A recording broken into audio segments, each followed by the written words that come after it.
இப்போ நேற்றை பொறுத்தளவு நம்ம பார்த்த விஷயங்கள் நல்லா இது பண்ணிக்கிங்க. ஆசியாட்டிக் சொசைட்டி ஆஃப் இந்தியா அப்படின்னு நம்ம சொன்னோம் சரிங்களா. வங்காள ஆசிய சமூகம் அப்படின்னு சொல்லி நம்ம இந்தியா ஒருங்கிணைந்த பகுதிகளை பற்றி ஆய்வுகள் மேற்கொள்ளப்பட்டுச்சு சரிங்களா. அதில் ஆங்கிலேயராக இருக்கக்கூடிய வில்லியம் ஜோன்ஸ் அப்படின்னு சொல்லக்கூடிய ஒரு ஆய்வாளர் சரிங்களா. அவர் என்ன பண்ணுறாருன்னா 1787 1787 அதுதான் சொன்னேன் 1784 1784 ஒரு ஆய்வு மேற்கொண்டு அவர் ஒரு முடிவை சொல்கிறார். அவர் ஏகப்பட்ட லாங்குவேஜ் தெரிஞ்சவர், தொல்லியல் ரிசர்ச்சில் ஆர்கியாலஜி டிபார்ட்மெண்ட்டில் ரொம்ப ஒரு பெரிய நபர்.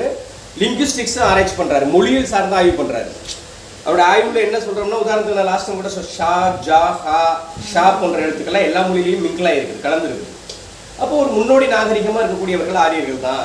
இப்போ வேதகால நாகரிகம் தான் இங்கே நடந்துருக்குது. ஆல்ரெடி வேதகால நாகரிகம் தான் நடக்குது அங்கே. அது முன்வேத காலம் பின்வேத காலம்னு சொல்கிறோம். இப்போ ரிக் யஜுர் சாமாதர்வன வேதங்கள்லாம் எழுதியிருக்கிறாங்க. அவங்களுக்கும் ஒரு பண்பாடு இருக்குது, பழக்க வழக்கம் இருக்குது, தோற்றங்களில் மாறுபட்டுருக்கிறாங்க.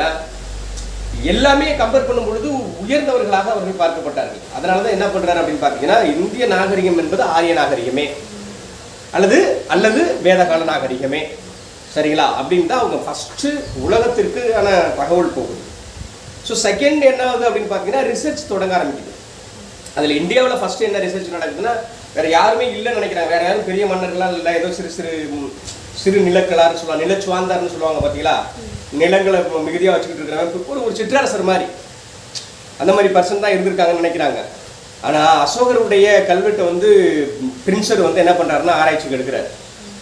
அதில் என்ன ஆகுதுன்னா, மௌரியர் கால சமூகத்தை பற்றியே தெரியுது. உங்களுக்கு மௌரியர்னு ஒருத்தவங்க இருந்தாங்கன்னே தெரியாது அதுக்கு முன்னாடி. அவர்களை பற்றிய குறிப்பு எதில் கிடைக்குது? அசோகருடைய கல்வெட்டுகளில் கிடைக்குது. அவரை பற்றி அப்போ தேட தேட என்ன ஆகுதுன்னா, சந்திரகுப்த அந்த மௌரிய சாம்ராஜ்யத்தை பற்றிய குறிப்புகள் நிறைய கிடைக்குது. அது மட்டும் கிடைக்குதா? அது வடக்கு பக்கம். இப்போ தெற்கு பக்கம் இருக்கக்கூடிய இங்கே உள்ள சேர சோழ பாண்டியர்களுடைய பற்றிய குறிப்புகள் எங்கே கிடைக்குது? அங்கே கிடைக்குது.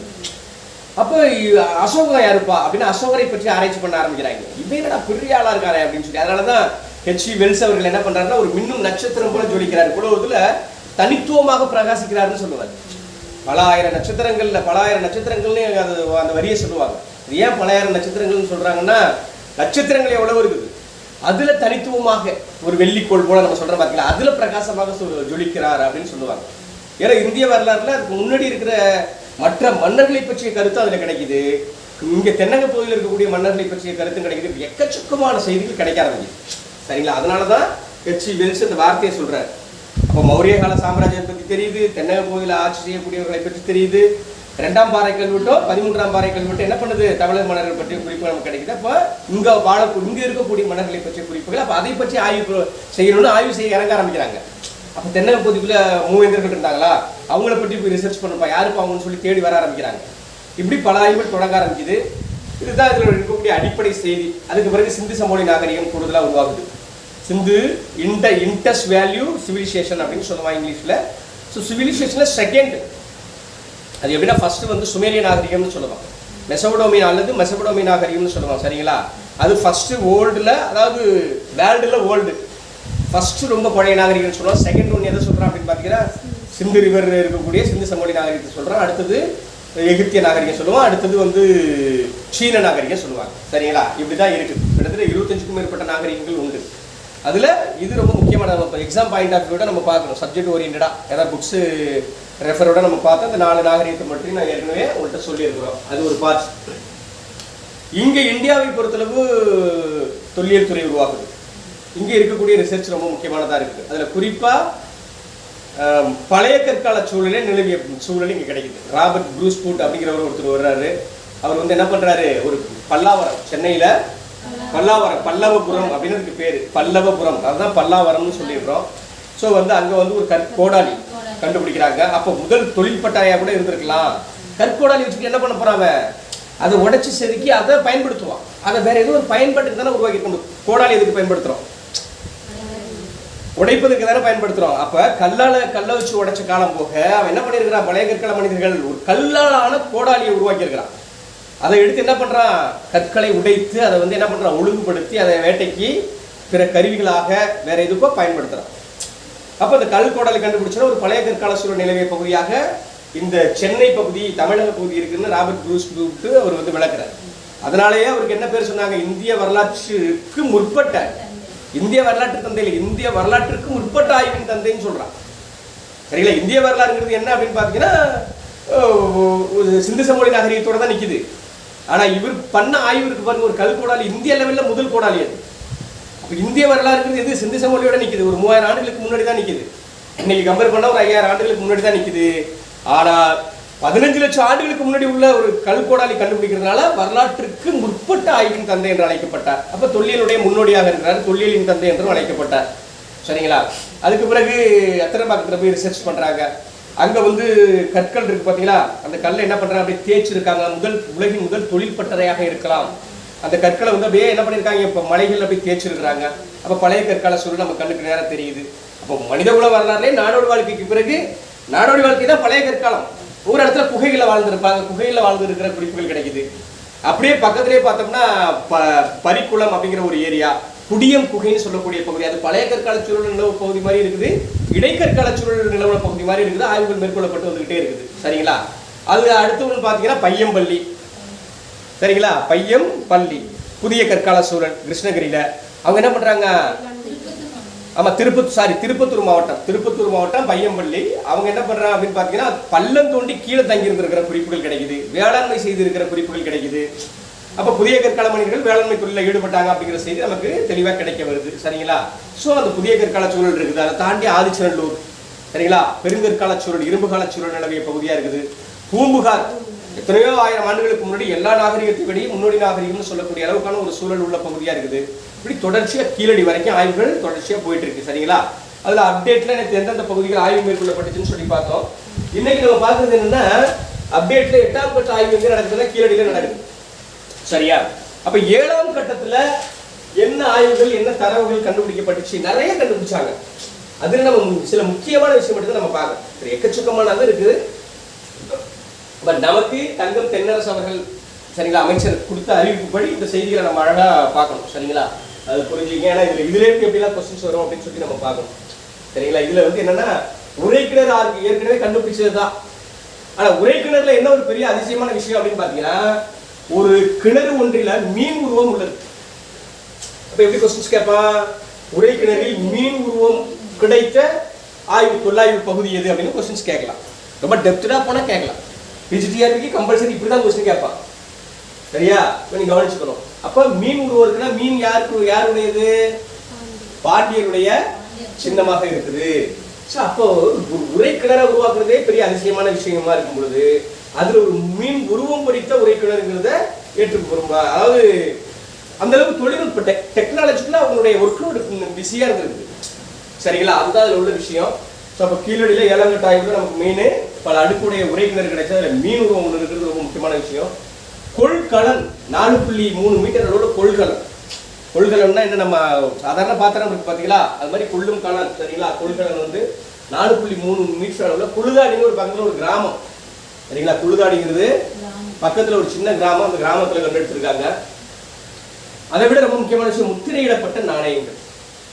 ஏற்கனவே கீழடியை பத்தி என்ன குறிப்பு இருக்கும் அப்படின்னு பாத்தீங்கன்னா, கங்கை சமவெளி நாகரிகமும் கீழடி நாகரிகமும் ஒத்த நாகரிகமாக இருந்தது அப்படிங்கிறது அதுக்கு முன்னாடி உள்ள குறிப்பு. நாகரிகமா கம்பேர் பண்ணும், நகர நாகரிகம் என்ன சொல்லணும்னா நகர நாகரிகம்னு சொல்லணும். அது எது ஈக்குவாலிட்டியா இருக்கும், கீழடியினுடைய நகர நாகரிகம் எப்படி இருக்குதோ அதே போல கங்கை சமவெளியினுடைய நகர நாகரிகம் ஒத்து இருக்கிறது என்கிற குறிப்புகள் கிடைச்சிச்சு.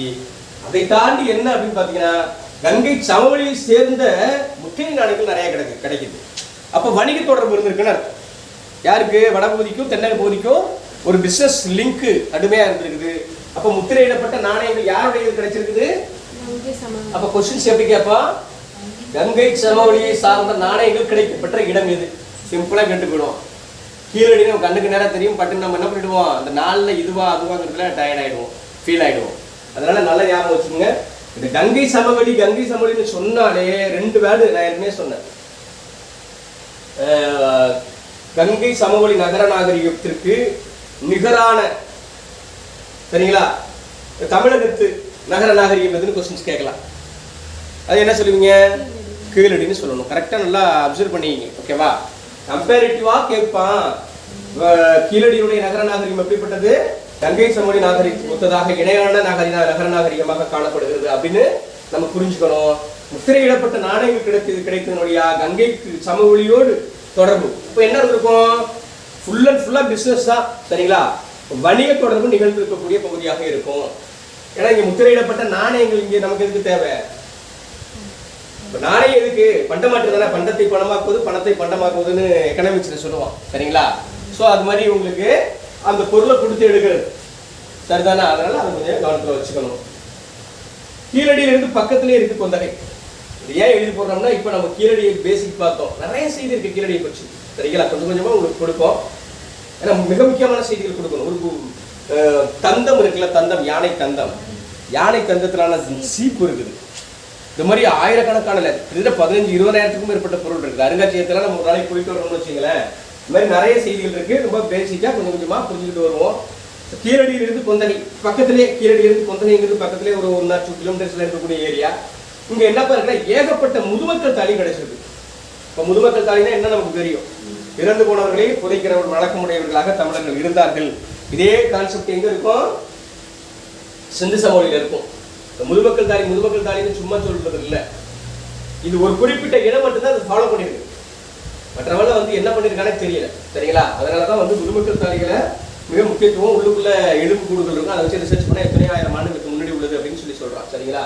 ஏகப்பட்ட மட்பாண்டங்கள், கருப்பு சிவப்பு மட்பாண்டங்கள். ஏற்கனவே சொன்ன எகிப்து போன்ற பகுதிக்குள்ள பச்சை மட்பாண்டம், பச்சை வண்ண மட்பாண்டம் தான் இருக்கு.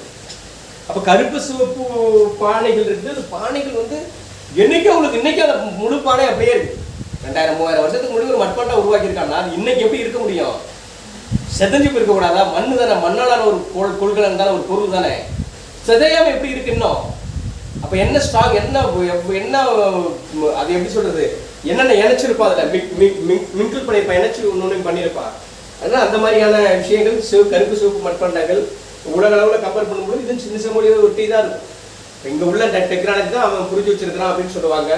ஏகப்பட்ட எலும்பு கூடுகள் கிடைச்சிருக்குது. இதுல ரொம்ப ரொம்ப முக்கியமான விஷயம் இதுதான். லாஸ்ட் டைம் இதுல கூட கொஸ்டின்ஸ் எழுதுமா, வாரமலர்ல இப்போ ஒரு புத்தகத்தை எடுத்து பார்க்குற, அந்த இடம் இருந்து வளம் இருந்து இடம் எடுத்துக்க, மேலே இருந்து கீழே எடுத்துக்க, கீழே இருந்து பாக்ஸ் போட்டு பார்த்துறீங்களா? அதுல என்ன பண்ணிருக்குன்னா, தமிழகத்தில் எழுதப்பட்ட பானை ஓடுகளில் கிடைத்த பெயர்கள் என்ன அப்படின்னு கொஸ்டின்ஸ் கேட்டிருக்காங்க. சும்மா அதில் அப்போ அந்த அளவுக்கு இந்த கொஸ்டினை எவ்வளோ லெகுவா மக்கள்கிட்ட கொண்டு போயிருக்கான்னு பார்த்துக்கணும். அப்போ இதெல்லாம் ரொம்ப ரொம்ப முக்கியமான இம்பார்ட்டன்ட் கொஸ்டின், சரிங்களா? அப்போ என்ன வேர்டு அப்படிங்கிறத பார்த்துக்கணும். ஆதன் புவிரன், இதை நீங்கள் எப்படி வேணாலும் புரிஞ்சுக்கிங்க. ஆதன் புவிரன்கிறது ரொம்ப ரொம்ப முக்கியம், இன்னும் இம்பார்ட்டன்ட் கொஸ்டின், சரிங்களா? ஏன்னா இதுல என்ன ஒரு ஸ்பெஷாலிட்டி தெரியுங்களா, இந்த ஆதன் எழுத்துக்கள் இல்லாத காலம் வரலாற்றுக்கு முற்பட்ட காலம்னு சொல்லுவான். அப்ப வரலாற்றுக்கு முற்பட்ட கால சூழலோடு பொருந்தி வருகிற காலம் அது. பானை ஓட்டுல போய் ஆதன் புவிரன் பேர் எழுத வேண்டிய அவசியம் என்ன இருக்குது? அப்ப எழுத்து எல்லா மக்களும் இதை வச்சுதான் என்ன சொல்றாங்க, தமிழகத்தில் இருக்கக்கூடிய மக்கள் அப்பவே என்ன பண்றான், படித்தவர்களாக அறிவாளிகளாக விளங்கினார்கள். அப்ப மட்பாண்டத்துக்குள்ள அந்த பேர் எழுதி வச்சிருக்கிறான், அதை புரிஞ்சுக்கிற சக்தி அவனுக்கு இருக்குது. ஒரு பஸ் வருது, அந்த பஸ் வரும்பொழுது தெரியலன்னா என்ன, எழுத்து தெரியுது, பட் என்ன பேர் தெரியலன்னா அவங்க படிக்காதவங்க தானே. அப்ப இந்த மாதிரி எழுதி வைக்கிறாங்க அப்படின்னு சொன்னா என்ன அர்த்தம், அவன் புரிஞ்சு என்னோட மட்பாண்டா கொடுப்பான், இது உன்னோடது பண்ணி வச்சுக்கப்பா. அப்போ இது நோக்கமும் என்ன சொல்லுவான், பிசினஸ் பண்ணும்பொழுது ஒரு பெரும் மட்பாண்டமா இருக்கும், அதில் பொருள் இருக்கும், மூடி வச்சிருந்திருப்பான், ஒரு வண்டியை கொண்டு போயிருப்பான், சரிங்களா? அங்க போய் பிரிச்சு எடுப்பாங்க. எடுக்கும்பொழுது இது என்னோட பொருள், இது உன்னோட பொருளுங்கிற அடையாளத்தை உருவாக்கணும் அப்படிங்கிற நோக்கத்தில் என்ன பண்ணியிருக்காங்க, எழுத்து குறிப்புகள் பழைய காலத்துல உருவாக்கப்பட்டிருக்குது. அப்போ இதுல இருந்து என்ன சொல்ற, பல தமிழர்கள் நல்லா படித்தவர்கள் அறிவாளிகளாக விளங்கினார்கள். ஒரு விஷயம், ஒரு உதாரணத்துக்கு இந்த பானை மட்பாண்டத்தை செய்யக்கூடிய நபரை கம்பேர் பண்ணி பாருங்களேன். அவங்க செய்யறதே பெரிய தொழில்நுட்பம், டெக்னாலஜி. அதை தாண்டி என்ன டெக்னாலஜி, எழுதுறதுங்கிறது அதை விட பெரிய டெக்னாலஜி, சரியா? ஸோ அந்த மாதிரி இருக்கு. நிறைய குறியீடுகளும் நிறைய காணப்பட்டிருக்கு அப்படிங்கிற குறிப்புகள் ரொம்ப முக்கியமான விஷயம். அதான் பானை ஓடல்கள்ல கீறல்கள் இருக்குது. இந்த கீறல்களை எங்க கம்பேர் பண்றாங்க, நான் ஏற்கனவே சொல்லிட்டேன், சிந்து வரி வடிவத்தினுடைய நீட்சியாக இதுல இருக்கக்கூடிய கீறல்கள் சிந்து சமவெளி வரி வடிவத்தின் நீட்சி. ஏற்கனவே நான் உங்கள்கிட்ட சொன்னேன், நேற்று தான் சொன்னேன்னு நினைக்கிறேன், அப்படித்தானே? ஸ்வஸ்தி குறியீடு இருக்குது, இப்படி குறியீடு இருக்குது, இவருங்க இப்படி குறியீடு இருக்கிற காட்டுற மாதிரி எவ்வளவு குறியீடுகள் இருக்குன்னு காட்டுற மாதிரி உங்களுக்கு ஒரு உதாரணத்துக்கு இந்த வர இருக்கு. ஒரே நிமிஷம்.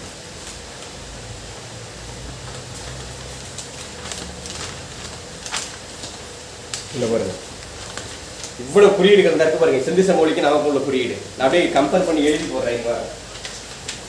பார்த்தீங்கன்னா உங்களுக்கு தெரியும், இதெல்லாம் ரொம்ப ஆச்சரியப்படுற விஷயமா இருக்கு. இந்த குறியீடுகளுக்கு வந்து ஒரு கம்பேரிசன் பார்த்தீங்கன்னா, இது கீழடி சரிங்களா, இது சிந்து சமவெளி முத்திரை. சிந்து சமவெளி முத்திரையில என்ன 225 225வது முத்திரை இந்த மாதிரி இருக்குது சரிங்களா. இது கீழடியில இந்த குறிப்பு கிடைக்குது. என்ன மாதிரி ஸ்டைல்ல இருக்கு, ஒண்ணு இல்லை இப்படி இருக்குது, ஒண்ணு அங்கேயும் இருக்குது இங்கேயும் இருக்குது. இங்கே பாருங்க, இந்த இருக்கு பாருங்க, இதே மாதிரி இங்கே பாருங்க எப்படி இருக்குதா, இப்படி ஒரு குறியீடு இருக்குது. டி மாதிரியான ஒரு ஸ்டைலு சரிங்களா. அதில் இப்படி ஒரு அம்பு போகிற மாதிரி ஒரு குறியீடு இருக்கு. இங்கே பாருங்க, அந்த கம்பெனி பார்த்தீங்கன்னா தெரியும், இது 307வது குறியீடு இங்கே இருக்குதா. அடுத்தது இங்கே பாருங்க இப்படி ஒரு குறியீடு, இந்த இருக்கு பாருங்க இப்படி ஒரு குறியீடு. இது இங்கேயும் இருக்கு, எங்கே இருக்கு, அங்கேயும் இருக்கு. இப்படி ஒரு குறியீடு பி. பியை வந்து வீட்டில் இருந்து பாருங்க, இது அப்படியே திருப்பி பார்த்தா அதே ஸ்ட்ரக்சர் தான். அடுத்தது பாருங்க இப்படி ஒரு அதே இதில் அப்படியே ஆப்போசிட்ல இப்படி ஆப்போசிட் டைரக்ஷன்ல இப்படி ஒரு குறியீடு கொடுத்துருக்கா. இதுக்கு இடையில என்ன பண்றாங்க, இப்படி ஒரு குறியீடு இருக்குது. ஸோ வந்து சின்ன சின்ன அப்படி இப்படி இப்படி சின்ன சின்ன அப்படியே டிஃப்ரெண்ட் ஏதோ ஒரு கருத்தை அவங்க சொல்ல வர்றாங்க அந்த குறியீடுல இருந்து. இங்க பாருங்க, இன்னொன்று பாருங்க, ஒரு உதாரணத்துக்கு பாருங்க எப்படி இருக்குது சரிங்களா, இப்படி இருக்குது. ஜஸ்ட் ஒரு இமேஜினேஷன் தான் சரிங்களா. இப்படி எல்லாம் குறியீடுகள் இருக்குது. இதே மாதிரி குறியீடு இங்க இருக்கு பாருங்க, இதே மாதிரி குறியீடு அங்க எப்படி இருக்கு, எப்படி இருக்குது. உதாரணத்துக்கு இந்த இருக்கு பார்த்தீங்களா, இது கொஞ்சம் டிஃப்ரெண்ட், ஜஸ்ட் டிஃப்ரெண்டாக இருக்கு. இப்படி வச்சுக்கலாம், எப்படி போட்டு இந்த கை எப்படி போகிற மாதிரி இதுக்கு கொஞ்சம் டிஃப்ரெண்ட் இருக்கும். பட் வந்து இது எல்லாமே என்ன அப்படின்னு சொல்றோம்னா, 6ஆம் நூற்றாண்டுன்னு சொல்றாங்க. கோவமும் 6ஆம் நூற்றாண்டுல கண்டெடுக்கப்பட்ட குறியீடுகளாக காணப்படுது அப்படின்னா, அப்போ கீழடிக்கும் சிந்து சமவெளிக்கும் கம்பேரிக்கு பார்க்குறேன். எங்கே இருக்குது, ஹரியானா, ராஜஸ்தான், பஞ்சாப், இன்னைக்கு இருக்கக்கூடிய பாகிஸ்தான். இன்னைக்கு ஆக்சுவலி வந்து சிந்து சமவெளிங்கிறது எங்கே இருக்கு, மெஜாரிட்டி இருக்கக்கூடிய போது பாகிஸ்தானில் தான் இன்னைக்கு சிந்து சமவெளி நாகரிகம் இருக்குது. அதோடைய நீச்சு தான் அப்படியே தொடர்ச்சியாக குஜராத் வரைக்கும் வரும். குஜராத்தில் லோத்தல்னு ஒரு ஏரியா, காளிபங்கன்னு ஒரு ஏரியா சரிங்களா. ஸோ என்ன கம்பெனி நல்லா இங்கே பாருங்க, ஒரு சும்மா ஒரு ஜஸ்ட் ஒரு இமேஜினேஷன் தான், உங்களுக்கு ஏற்கனவே வரைஞ்சது மாதிரி வரைங்க.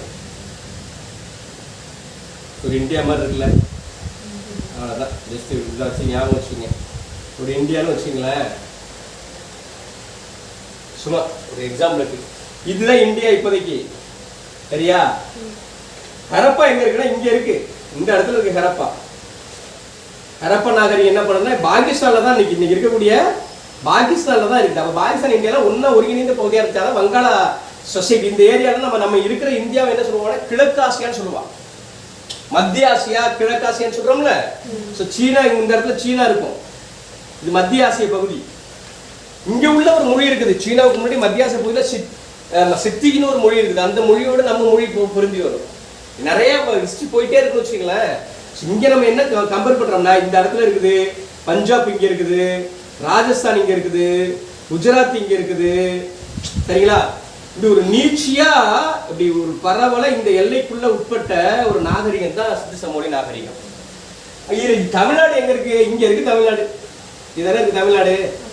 இங்க இருக்கக்கூடிய தமிழ்நாட்டுக்கும் இங்க இருக்கக்கூடியவங்களுக்கும் எப்படி கனெக்ஷன், என்ன மாதிரி கனெக்ஷனா இருக்கும். ஆக்சுவலி இந்த இடமும் என்ன கடல், இந்த இடமும் கடல், இந்த இடமும் கடல். அப்ப இங்க இருந்து இங்க வந்திருப்பாங்களா, இல்ல இங்க இருந்து எப்படி அங்க போயிருப்பாங்க. இங்க அங்க இருந்து இங்க சாதாரணமா வர முடியாது. நம்ம பகுதி எப்படி இருக்கணும், மேற்கு தொடர்ச்சி மலை இருக்கு பாத்தீங்களா. மேற்கு தொடர்ச்சி மலை வந்து இங்க இருந்து ஆரம்பிச்சு அந்த லாஸ்ட் குஜராத் வரைக்கும் போகும். பட் அந்த மாதிரி பகுதியா இருக்கிறதுனால தான் அந்த சிந்து அது என்ன சொல்லுவோம்னா விந்திய மலைத்தொடர்லாம் சொல்லுவாங்க சரிங்களா. மலைத்தொடர் பெரும் மலைத்தொடராக இருக்கிறதுனால அங்கேருந்து யாரும் எளிமையாக இங்கே வர முடியாது. அப்போ இங்கேருந்து எப்படி போயிருக்க முடியும், புரியுதுங்களா உங்களுக்கு. நீங்கள் வடக்கு பக்கம் சந்திரகுப்த மௌரியர் சொல்கிறோம், பெரிய சாம்ராட் அசோகரை சொல்கிறோம். ஆனால் அசோகர் இங்கே வந்து ஆட்சி பண்ணலையே. அவ்வளோ பெரிய ஆளை வீழ்த்தணும்னு சொல்லுவார், ஏன் தென்னை போய் வந்து ஆட்சி பண்ணலை, வர முடியலை. ஏன்னா அவ்வளோ எளிமையாக வர முடியாது. உள்ளுக்குள்ள பெரிய அடர்வு மிகுந்த காடுகள் இருக்குது, பெரும் மலைகள் இருக்குது, தொடர்ச்சியா ஒரு மிகச்சிறந்த மலையா மேற்கு தொடர்ச்சி மலை இருக்குது. அதெல்லாம் தாண்டி அவ்வளோ பெரும் பள்ளத்தாக்குகள் இருக்குது. பல இடங்களை கடந்தால் தென்னக பகுதிக்குள்ளே வர முடியும். பட் ஆனால் இவங்களுடைய பழக்கவழக்கம் எங்கெங்கே போயிருக்கு, எப்படி அப்போ கடல் வழி பிஸ்னஸ் நடந்திருக்குது, அப்போ வேற பல வகைகளில் வழிகள் உருவாக்கப்பட்டிருக்குது. அப்படிதான் ரிசர்ச் போகுது சரிங்களா. அதெல்லாம் ஞாபகம் வச்சுக்கணும். ஸோ இந்த மாதிரியான குறியீடுகள்லாம் சொல்றாங்க. அதை தான் இப்போ என்ன சொல்றாங்கன்னா சிந்து சமவெளியினுடைய அந்த வரி வடிவத்துடைய நீட்சி, அதனுடைய தொடர்ச்சின்னு சொல்றாங்க. இங்க நம்ம சொன்னோம்ல, இதை அப்படியே டெலிட் பண்ணி நீங்க பார்ப்போம், அழிச்சுட்டா இது மாதிரி இருக்கா, முடிஞ்சு போச்சு. கொஞ்சம் அது அடுத்த ஸ்டேஜ் நீட்சின்னு சொல்லுவோம். சரிங்களா? அதுதான் அதுல இருக்கக்கூடிய செய்தி. நீட்சியாக இருக்கலாம். அடுத்தது வந்து தமிழ் என்று சொல்லக்கூடிய எழுத்துக்களுக்கு முன்னோடி எழுத்துக்கள். தமிழ்னா இங்க பாருங்க, கா அப்படின்னா என்ன எழுத்து சொல்லுங்க பார்ப்போம். கானா என்ன? ஒண்ணுன்னு அர்த்தம் தமிழ்ல, தெரியுமா? சரிங்களா? ஊன்னு சொன்னா என்ன? ரெண்டுன்னு அர்த்தம். எப்படி? ஆன்னு சொன்னா எத்தனை? இல்ல, 8ன்னு அர்த்தம். ஒவ்வொரு சொல்லுக்கும் ஒவ்வொரு மாதிரி இருக்குது. சரிங்களா? அப்ப வந்து எதுக்கு சொல்றோம் அப்படின்னு பாத்தீங்கன்னா, இதனுடைய நீட்சி, இந்த தமிழ் வடிவத்தினுடைய முன்னோடியான நீட்சியாக இது இருக்கலாம் அப்படின்னு சொல்லப்படுறது. சரிதானா? அது ஞாபகம் வச்சுக்கணும். ஸோ அதனால வந்து எந்த பகுதிக்குள்ளது? குறிப்பா கொந்தகை அப்படிங்கிற பகுதிக்குள்ள நல்லா ஞாபகம் வச்சுக்கணும். கொந்தகைங்கிற பகுதிக்குள்ள தான் இந்த மாதிரியான ஒரு சூழல் நிலவி இருக்குது அப்படிங்கிறத நம்ம பார்க்கலாம். அடுத்து கொந்தகையிலிருந்து பக்கத்தில் இருக்கக்கூடிய பகுதி அகரம். எல்லாமே ஒரே நதி நாகரிகமா இருக்கு.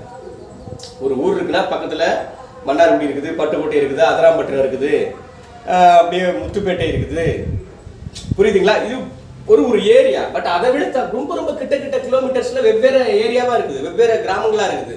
ஆனா இதுல ஒரு மாதிரி செய்திகள் கிடைக்குது, இதுல ஒரு மாதிரி கிடைக்குது. பார்த்தா மொத்தமாவே ஒரு பெரிய பரந்த நகரமா இருந்திருக்கணும் அப்படிங்கறது அதுல இருக்கக்கூடிய ஆராய்ச்சியா சொல்லக்கூடிய கருத்து. சரிங்களா? அது ஞாபகம் வச்சுக்கோ. அகர பகுதிக்குள்ள என்ன பறந்துச்சு அப்படின்னு பாத்தீங்கன்னா, அழகிய கொண்டையுடன் கூடிய ஒரு பெண்ணினுடைய தலை போன்ற சுதை சிற்பம். சுதை சிற்பம்னா நம்ம மண்ணால களிமண்ணால செய்யக்கூடிய சுதை சிற்பம் இருக்குல்ல, கோயில்கள்ல செய்யறாங்கல்ல, கடவுள் இந்த இதுக்கெல்லாம் பண்றாங்க பாத்தீங்களா? சோ இப்ப என்ன பண்ற, அழகிய கொண்டையோடு. இது என்ன, இவன் டெக்னாலஜிக்கெல்லாம் எப்படி அதை செஞ்சிருக்க முடியும்? இதெல்லாம் உருவாக்குறதுக்கு வந்து அவ்வளவு எளிமையா இல்லை. அப்போ என்ன விஷயம்னா கருவிகள் இருக்கணும், உற்பத்தி கருவின்னு சொல்லுவோம். ஒரு பொம்மையை உருவாக்குறதுக்கு முக்கியம் இல்லை, அது எப்படி கையாலே செஞ்சிட முடியுமா? இது வேலை வெட்டியே இல்லையா? முதல்ல என்ன நம்ம கேள்வினா, அன்னைக்கு சாப்பிட்றதே வழி இல்லாம வீதியா அலைஞ்சிருப்பான். அந்த நேரத்துக்குள்ள எப்படி இதெல்லாம் உருவாக்க முடியும்? வேற வேலையே இல்லையா? இந்த மாதிரியா விஷயங்களை உருவாக்குறதுக்கு முதல்ல காரணம் என்ன? அப்ப பொழுதுபோக்கு ரொம்ப விரும்பி இருக்கானா? தாயக்கட்டை, எக்கச்சக்கமான தாயக்கட்டை கிடைச்சிருக்குது கீழடி. தாயக்கட்டை. அப்ப தாய விளையாண்டுட்டே உட்காந்து டைம் பாஸ் பண்ணிருக்கான். எப்போ 2000-3000 ஆண்டுகளுக்கு முன்னாடி என்ன பண்ணிருக்கான்? டைம் பாஸுக்கு, ரிலாக்ஸேஷனுக்கு விளையாட்டு பொருட்களை எடுக்கிறான். நிறைய எக்கச்சக்கமான மணிகள் எடுக்கிறான், வகை வகையான மணிகள். பெண்கள் ஆடம்பரத்துல வந்து எப்படி விரும்பி இருப்பாங்கன்னு நம்ம யோசிக்க முடியல. கலர் வண்ணத்துல எடுத்திருக்கான். அந்த மணிகளை எப்படி உருவாக்கி இருக்க முடியும்? அதுக்கு ஒரு கற்களை போய் தேர்ந்தெடுத்திருக்கணும். எல்லாத்துலயும் மணி செஞ்சிட முடியுமா? அது அன்னைக்கு போய் அதை உருக்கி இருக்கணும். உருக்கிறதுக்கு இரும்பு ஆலை மாதிரி ஒரு ஆலை இருந்திருக்கணும். அப்போ இரும்பு உருக்காலை இருந்தால் தான் என்ன பண்ண முடியும்? இரும்பு உருக்கி ஒரு பொருளை உருவாக்க முடியும். தங்கம்னு ஒரு பொருள் கிடைச்சிச்சுன்னா எப்படி இதை சாதாரணமாக கிடைக்கும்? தங்கம் சாதாரணமாக செஞ்சிட முடியுமா? செப்பு கம்பி செம்பையும் தங்கத்தையும் இணைச்சாதான் அது ஒரு பவுன். மைனாரிட்டியாவது இப்போ 90, உங்களுக்கு என்ன சொல்லுவாங்க, 92.5 சொல்லுவாங்களா? 916 சொல்றாங்களா? 916 என்ன? 91.6% தங்கம், சுத்த தங்கம். பாக்கி பர்சன்டேஜ் செம்பு. அந்த செம்பு கணக்குலன்னா அது ஒரு பொருளை உருவாக்க முடியாது. இதுதான் அதில் உள்ள விதி. அப்போ தங்க பொருள் எப்படி அவன் கண்டுபிடிச்சிருக்கோம்? அப்போ 2 பொருள் இருந்தால் தானே அந்த பொருளை உருவாக்கி இருக்க முடியும். அதில் காசு எப்படி உருவாக்க முடியாம இப்போ உருவாக்கி இருக்கிறான். இப்போ இங்கே பாருங்க, அழகிய கொண்டையோடு கூடிய ஒரு தலை போன்ற சுதை சிற்பம் உருவாகிருக்குது. அதை தாண்டி சைஸ் ரொம்ப முக்கியம். 1 சென்டிமீட்டர், சரிங்களா? 1 சென்டிமீட்டர் அகலம் இருக்கக்கூடிய தங்க நாணயம் ஒண்ணு அங்க எடுத்துருக்காங்க. எங்க? அகரத்தில் கண்டுபிடிக்கப்படுது. இதுல என்ன இருக்குன்னு பாருங்க. சூரிய ஒரு ஸ்ட்ரக்சர்ல இருக்குது, சிங்கத்தினுடைய உருவம் இருக்குது, சரிங்களா? அதை தாண்டி இது ஒரு பக்கம். ஒரு சிங்கம் உருவாக்குறதுங்கிறது சாதாரண விஷயமா? நம்ம படம் ஓவியம் வரைகிறதே ரொம்ப ரிஸ்க் ஆகும். உடம்பு ஃபுல்லா வரைஞ்சிடும், அந்த மூஞ்சி வரைகிறதுக்குள்ள நம்ம படாத பாடுபடுவோம். அதுதான் உண்மை, சரிங்களா? சூரியனை கூட நம்ம ஈஸியா வரைஞ்சிடலாம். சிங்கம்ங்கிறது சாதாரண விஷயம் இல்லை. அப்போ ஒரு பக்கம் காசுல சிங்கமும் இருக்குது, இன்னொரு அதுல என்ன இருக்குது? சூரியனும் காட்சி தெரியும், சரிங்களா? இன்னொரு பக்கம் பாத்தீங்கன்னா 12 புள்ளிகள் வச்சிருக்கான். ஏன் 12 புள்ளிகள் வச்சானே தெரியல.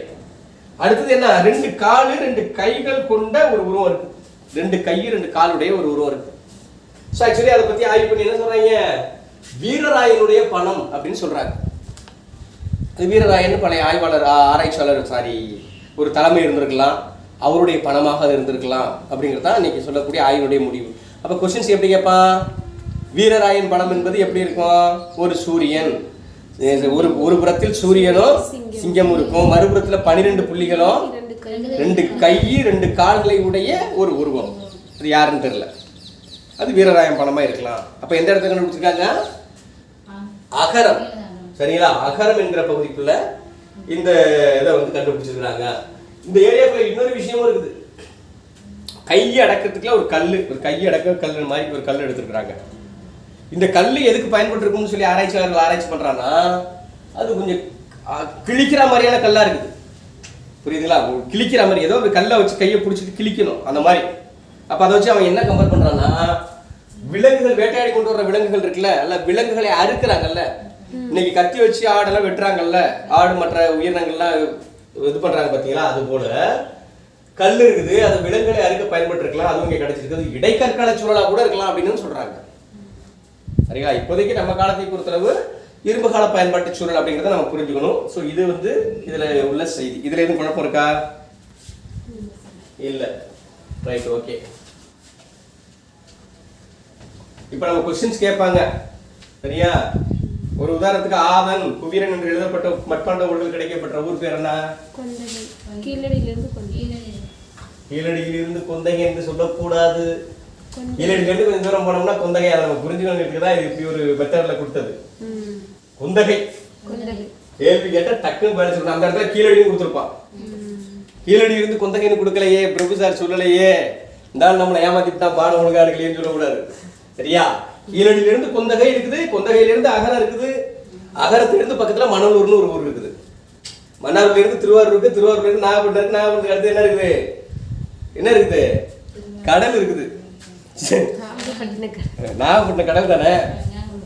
ஆமா, அது மாதிரி கரெக்டா அந்த ஒரு அந்த இது ஒரு எதுக்காக சொல்றோம்னா நம்ம ஞாபகம் வச்சுக்கணும். கீழடி அப்படிங்கிறது மெயின் தாட்டா மெயின்ல வச்சுக்கணும். பக்கத்துல அப்படி என்ன ஏரியா இருக்குது? கீழடிக்கு பக்கத்துல கொந்தகை இருக்குது, கொந்தகைக்கு பக்கத்துல என்ன இருக்குது?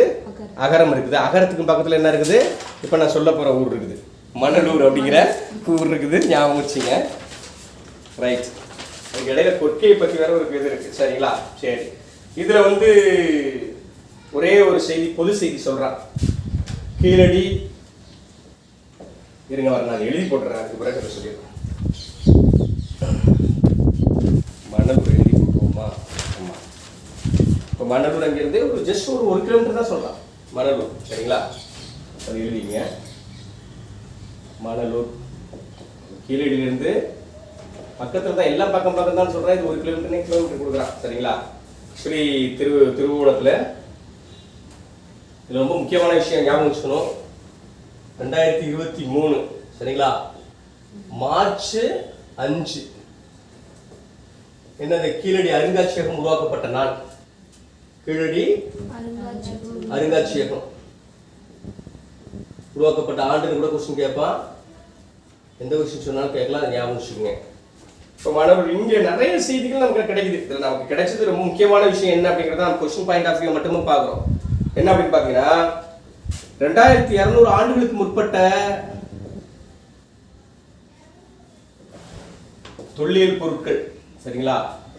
2200 ஆண்டுகளுக்கு முற்பட்ட தொல்பொருட்கள் நமக்கு கிடைக்குது. என்னென்ன? மட்கலன் கிடைக்குது, மட்பாண்ட மட்கலன்கள் கிடைக்குது, பெரிய சுட்ட செங்கல் கட்டுமானம், சுட்ட செங்கல் கட்டுமானம் கிடைக்குது.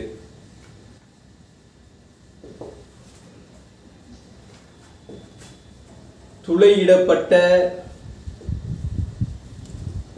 கூரை வீடுகள். சரிங்களா? சாரி, வீடுகள் ஓடுகள், வீடுகள் ஓடுகள். செங்கல் உரை கிணறுகள், செங்கல் உரை கிணறுகள், செங்கல் உரை கிணறுகள். சரிங்களா? செங்கல் உரை கிணறுகள் கிடைக்குது. கொந்தகை ஏற்கனவே சொல்லிட்டோமா? கொந்தகை கொந்தகை சொல்லல. சரி, ரைட் ரைட். உரை கிணறுகள் இருக்குது. அடுத்தது 2 கிலோமீட்டர்ல கொந்தகை இருக்குது. அதே ஞாபகம் வச்சு, 2 கிலோமீட்டர்ல கொந்தகைங்கிற பகுதி பக்கத்துல. அது ரொம்ப ஆய்வுல ரொம்ப ரொம்ப முக்கியமான ஏரியா, கொந்தகை பகுதி.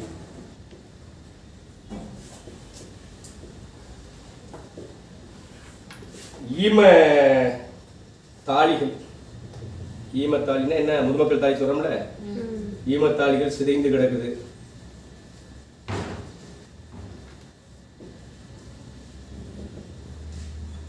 நீங்க வந்து பேராகிராஃப் மெத்தடில் எப்படி ஃபாலோ பண்ணணும்னு தெரியுமா? உங்களுக்கு வந்து குரூப் 2 எக்ஸாம்ல எல்லாம் மீன்ஸ் போறீங்கன்னு வச்சுக்கோங்க, தற்கால நடப்பு நிகழ்வுகளில் இது கொஸ்டின் அழகாக ஒரே வார்த்தை கொடுத்துருவோம். மணல் குறித்து விளக்குன்னு ஒரு கொஸ்டின் கொடுத்துருவான். இப்போ மெயின் எங்கே இருக்கணும்? டக்குன்னு கீழடிக்கு போயிடணும், கொந்தகைக்கு போயிடணும், அகரத்துக்கு போயிடணும், மணலூருக்கு போயிடணும். அதெல்லாம் ஒரு இமேஜினேஷன் பண்ணி இந்த ஸ்பாட்டில் நம்ம அட்டன் பண்ணணும். அவன் தான் பெரிய பெரிய ஜாப்ல போய் உட்காரான்.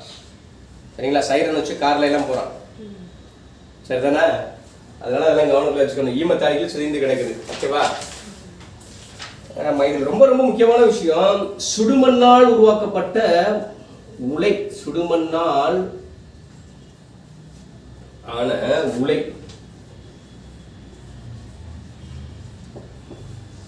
கண்டுபிடிப்பு. சரிதானா? நல்ல கவனிச்சிங்க. மணலூர் அப்படிங்கிறது கீழடியிலிருந்து பக்கத்துல தான் இருக்குது அப்படிங்கிற விஷயம். 2600 ஆண்டுகளுக்கு முற்பட்ட தொல்பொருட்கள் அங்கே கிடைச்சிருக்குது, நமக்கு தெரிஞ்ச விஷயம். மட்கலன் பெரிய சுட்ட செங்கல் கட்டுமானம். இது ஆக்சுவலி கீழடியோடு இணைஞ்சு போற பகுதி. சரியா? சுட்ட செங்கலால் உருவாக்கப்பட்ட கட்டுமானம் இருக்குது. இதுல இங்க ரொம்ப முக்கியமான இம்பார்ட்டன்ட் ஏரியா என்னன்னா இதுதான். கொஸ்டின்ஸ் இப்படி தான் கேட்பான். என்னது? ஒரு ஓடு இருக்கு அப்படின்னு சொன்னா ஓடு சும்மா சாதாரணமா தான் ஓடு இருக்கும். அது துளையிடப்பட்ட ஓடுகள் எப்படி இருக்கும்? அது அதிசயமான ஒரு விஷயம். அப்ப என்ன நோக்கத்துல இருக்கும்? பை த சான்ஸ் வெப்பம் உள்ளுக்குள்ள, சரிங்களா, அந்த வெளிச்சம் தருவதற்காக இருந்திருக்கலாம். ஏதோ பல ஆட்கள்ல உருவாக்கி இருக்காங்க. துளையிடப்பட்ட கூரை ஓடுகள் அங்கே கிடைக்குது. சரிதானா? அடுத்தது செங்கல் உரைகிணர்கள். அங்க நம்ம கீழடியில் கிடைச்சது மாதிரி இங்கேயும் செங்கல் உரைகிணர்கள் கிடைக்குது. இங்க டிஃபரன்ஸா இருக்கக்கூடிய விஷயம் இதுதான். அடுத்தது என்ன விஷயம்னா, இந்த விஷயம் ரொம்ப ரொம்ப முக்கியமான விஷயம். சுடுமண்ணால் ஆன உலை இருக்கக்கூடிய ஏரியா எது அப்படின்னு கொஸ்டின்ஸ் கேட்டாங்கன்னா நம்ம மணலூர் அப்படின்னு ஞாபகப்படுத்திக்கணும். இப்போ சுடுமண்ணால் ஆன உலைகள் எதற்கு பயன்படுத்தப்பட்டிருக்கோம்? இதான் கேள்வி. சுடுமண்ணால் உருவாக்கப்பட்ட உலைகள். சரிங்களா? இப்போ ஒரு உலைனா அடுப்பு உலைன்னு சொல்றோம்ல, அதை உருவாக்கணும். இப்போ இது என்ன நோக்கம் இருந்திருக்கும் அப்படின்னு சொல்லி ரிசர்ச்சர்ஸ் சொல்றாங்க அப்படின்னு பார்த்தீங்கன்னா, ஒரு உதாரணத்துக்கு ஒரு உலை இதை வச்சுக்கலாம், ஒரு உலை மாதிரி வச்சுக்கலாம், நம்ம ஒரு கிண்ணம் இது மாதிரி வச்சுக்கிறோம். ஆக்சுவலி இது என்ன நோக்கம் அப்படின்னு சொல்றாங்கன்னா, பொருட்கள், இரும்பு பொருட்கள் மற்ற பொருட்களை உருவாக்குறாங்கல்ல, உருக்குறாங்கல்ல. அப்போ ஒரு கொள்கலன் மாதிரி இருந்ததுன்னா அதை உருக்கி என்ன பண்றான்? அதை வந்து அந்த இதை உருக்குறதோ அல்லது இன்னொரு பொருளையும் அதில் செய்ய முடியும். ஒரு சின்ன எக்ஸாம்பிளுக்கு ஒரு கத்தி செய்யறான்னு வச்சுங்களேன். இப்படி ஒரு பொருள் ஒரு கத்தி செய்யறாங்கன்னா இந்த ஸ்ட்ரெச்சர் அப்படி கத்தி மாதிரி இந்த இடம் ஒரு பள்ளமா இருக்கும். சரியா? இப்படி இருக்கும், ஒரு புடி மாதிரி இருக்குது. இப்படி ஒரு இரும்பாலான பொருளை உருவாக்கணும். அந்த ஸ்பேஸ் இருந்தால் தானே உள்ளுக்குள்ள அந்த என்ன பண்ணுவான், அந்த இரும்பை உருக்கி அதில் ஊற்றும் பொழுது என்ன ஆகுதுன்னா அது ஆட்டோமேட்டிக்கா அந்த ஒரு பொருளா மாறிடுது. அப்போ அந்த சுடுமண்ணாலான உலை தானே, சுடுமண்ணை உடைச்சு எடுத்தோம்னா என்ன கிடைக்கும்? என்ன பொருள் கிடைக்கும்? அதுதான். இப்ப இந்த இடத்துல என்ன கிடைக்கணும்? கத்தி கிடைக்கும். அப்படி பொருளை உருவாக்கி இருக்கிறான். அப்ப சுடுமண்ணால் ஆன உலைகள் உருவாக்கப்பட்டிருக்குங்கிறது ரொம்ப ரொம்ப இம்பார்ட்டன்டான விஷயம். இது கொஸ்டின் ஏரியா பாத்துங்க. சரியா? Right, okay. அடுத்தது ஏதோ ஒரு ஊர் சொல்லணும்னு சொன்னேன். எந்த ஊரு? கொந்தகை.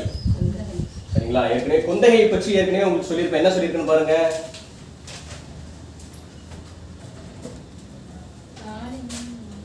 கொந்தகை புரியல? தாலிகர் மட்பாண்டங்கள் பொதுவாக கிடைக்கும். ஆனால் கொந்தகையில் ஸ்பெசிஃபிக்காக என்ன கிடைச்சிருக்கு? தனித்த தன்மையில். உங்களுக்கு சொல்லலையோ? சொல்லலை. கொந்தகை தான் வந்து ஃபர்ஸ்ட் எடுத்தோடனே கொந்தகை தானே சொன்னோம். நான் உங்களுக்கு என்ன ஊர் கேட்டேன்? கொந்தகை தானே கேட்டேன். கொந்தகை தானே அழகிய கொண்டையுடன் கூடிய, ஐயோ, ஒரு பெண்ணினுடைய தலையெல்லாம் இருக்கு. சாரி, அது அகரம். சாரி. ரைட். கொந்தகை சொல்லவே இல்லையா? ஆஹா, சரி. இந்த ஒரே நிமிஷம் சொல்லிடுவோம். நல்லதா போச்சு. முக்கியமான ஏரியா.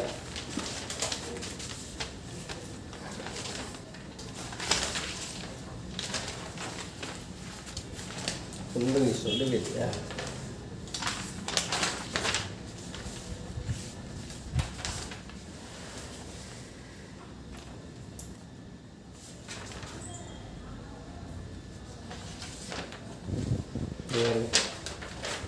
அழகன் குலத்தை பத்தி ஏற்கனவே நீங்க எழுதிருந்தீங்களா? Last time எழுதுனீங்களா? இல்ல, ஊர் மட்டும் தான். ஊர் பேர் மட்டும் என்ன எழுதிருந்தீங்க சொல்லுங்க பாப்போம். அதில் ஒரு சுடுமண் களத்தில் வந்து ஒரு கப்பல் உருவமே இருக்குது. ஆதிச்சநல்லூர் அதிக்கமேடு கொடுமணல் புகார் கோர்த்து அழகன்குளம் முறையூர் கீழடி அகரம் கொந்தகை. அவ்வளோதான் ரிசர்ச் ஏரியா, இப்போதைக்கு ரிசர்ச் பண்ணக்கூடிய ஏரியா மட்டும் தான் சொல்லுமோ. ஆஹா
பூம்புகாரை பற்றி சொல்லியிருக்குமா? அவர் வேறு கிரகம் கண்கருக்கு பற்றி சொல்லியிருக்குமா?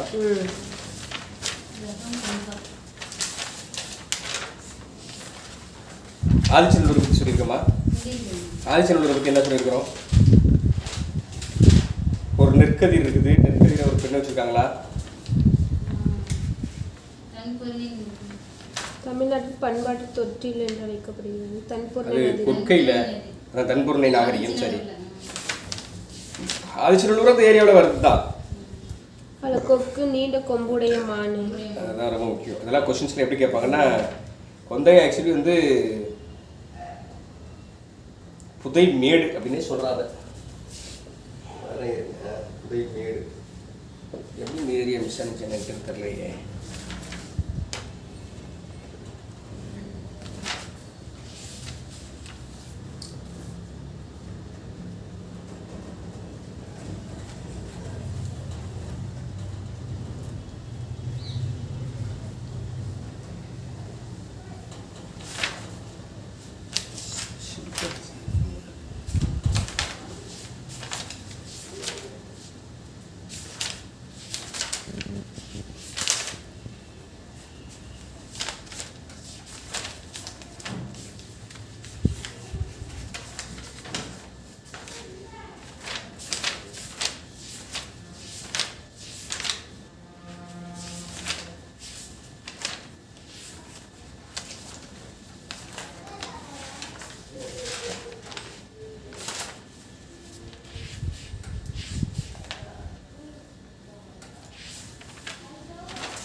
உங்கள் செல்ஃபோன் கொடுங்க.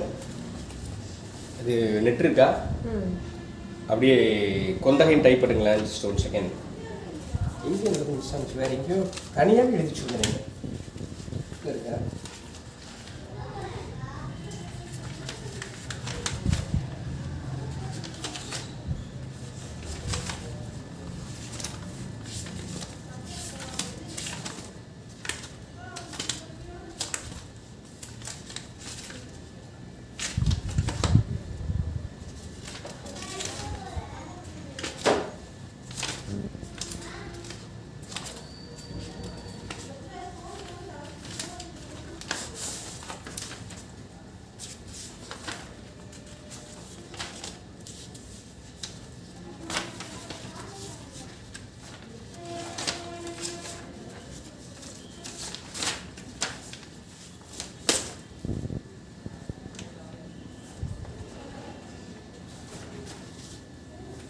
எடுத்தீங்களா?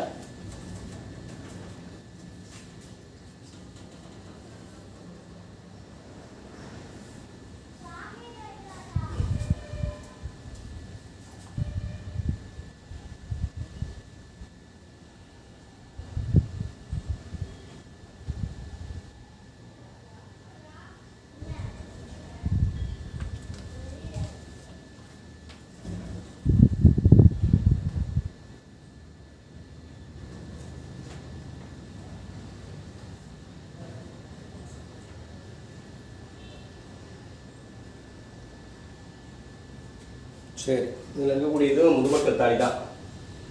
வந்து ரிசர்ச் பண்ணுறதுக்கு பக்கத்துலேயே உள்ள ஏரியா தானே, அதனால் மரபணு சோதனைக்காக வந்து நிறைய எலும்புக்கூடுகள் வந்து அனுப்பியிருக்காங்க. அது ஒரு குழந்தையினுடைய எலும்புக்குழு வந்து முழுமையாக கிடைச்சிருக்கு. சரிங்களா, அது ரொம்ப முக்கியமான விஷயம். குழந்தையினுடைய முழுமையாக கிடைத்தது. சரிங்களா, அதனால் வந்து இதெல்லாம் ரிசர்ச் மரபணு பரிசோதனைக்கு எல்லா இடமே மரபணு பரிசோதனைக்கு போகுது. இது இப்போதைக்கு ஆய்வுக்கு போயிருக்குது அப்படின்னு சொல்கிறாங்க. பெரும்பகுதி ஈமக்காடு. சரிங்களா, ஆக்சுவலி இதில் இருக்கக்கூடிய செய்தி என்னென்னா, பெருமளவில் ஈமக்காடு, அதாவது இறந்தவர்களை புதைக்கக்கூடிய இடம். சரிங்களா, அதுதான் இதில் இருக்கக்கூடிய செய்தி. இது ஒன்று முக்கியம். இதில் இருக்கக்கூடியது பக்கத்தில் இருக்கக்கூடிய ஏரியா. சரி, ரைட், ஓகே. அடுத்தது பொருந்தல் அப்படின்னு ஒரு பகுதி இருக்குது. இப்போ இதில் வந்து என்ன விஷயம்னா நல்லா கவனிச்சுக்கணும். கீழடி, கொந்தகை, மணலூர், அகரம், இது ஒரே பகுதியா ஒரே நகர நாகரிகமாக இருந்திருக்கணும். ஒரே நகர நாகரிகமாக என்ன சொல்லணும்னா சங்ககாலம். சரிங்களா, சங்ககால சூழல் நிலவிய இடமாக, சங்ககால சூழல் நிலவிய இடமாக அது விளங்குகிறது. எல்லாம் அந்த இருக்கக்கூடிய மொத்த பகுதியுமே ஞாபகம் வச்சுக்கங்க.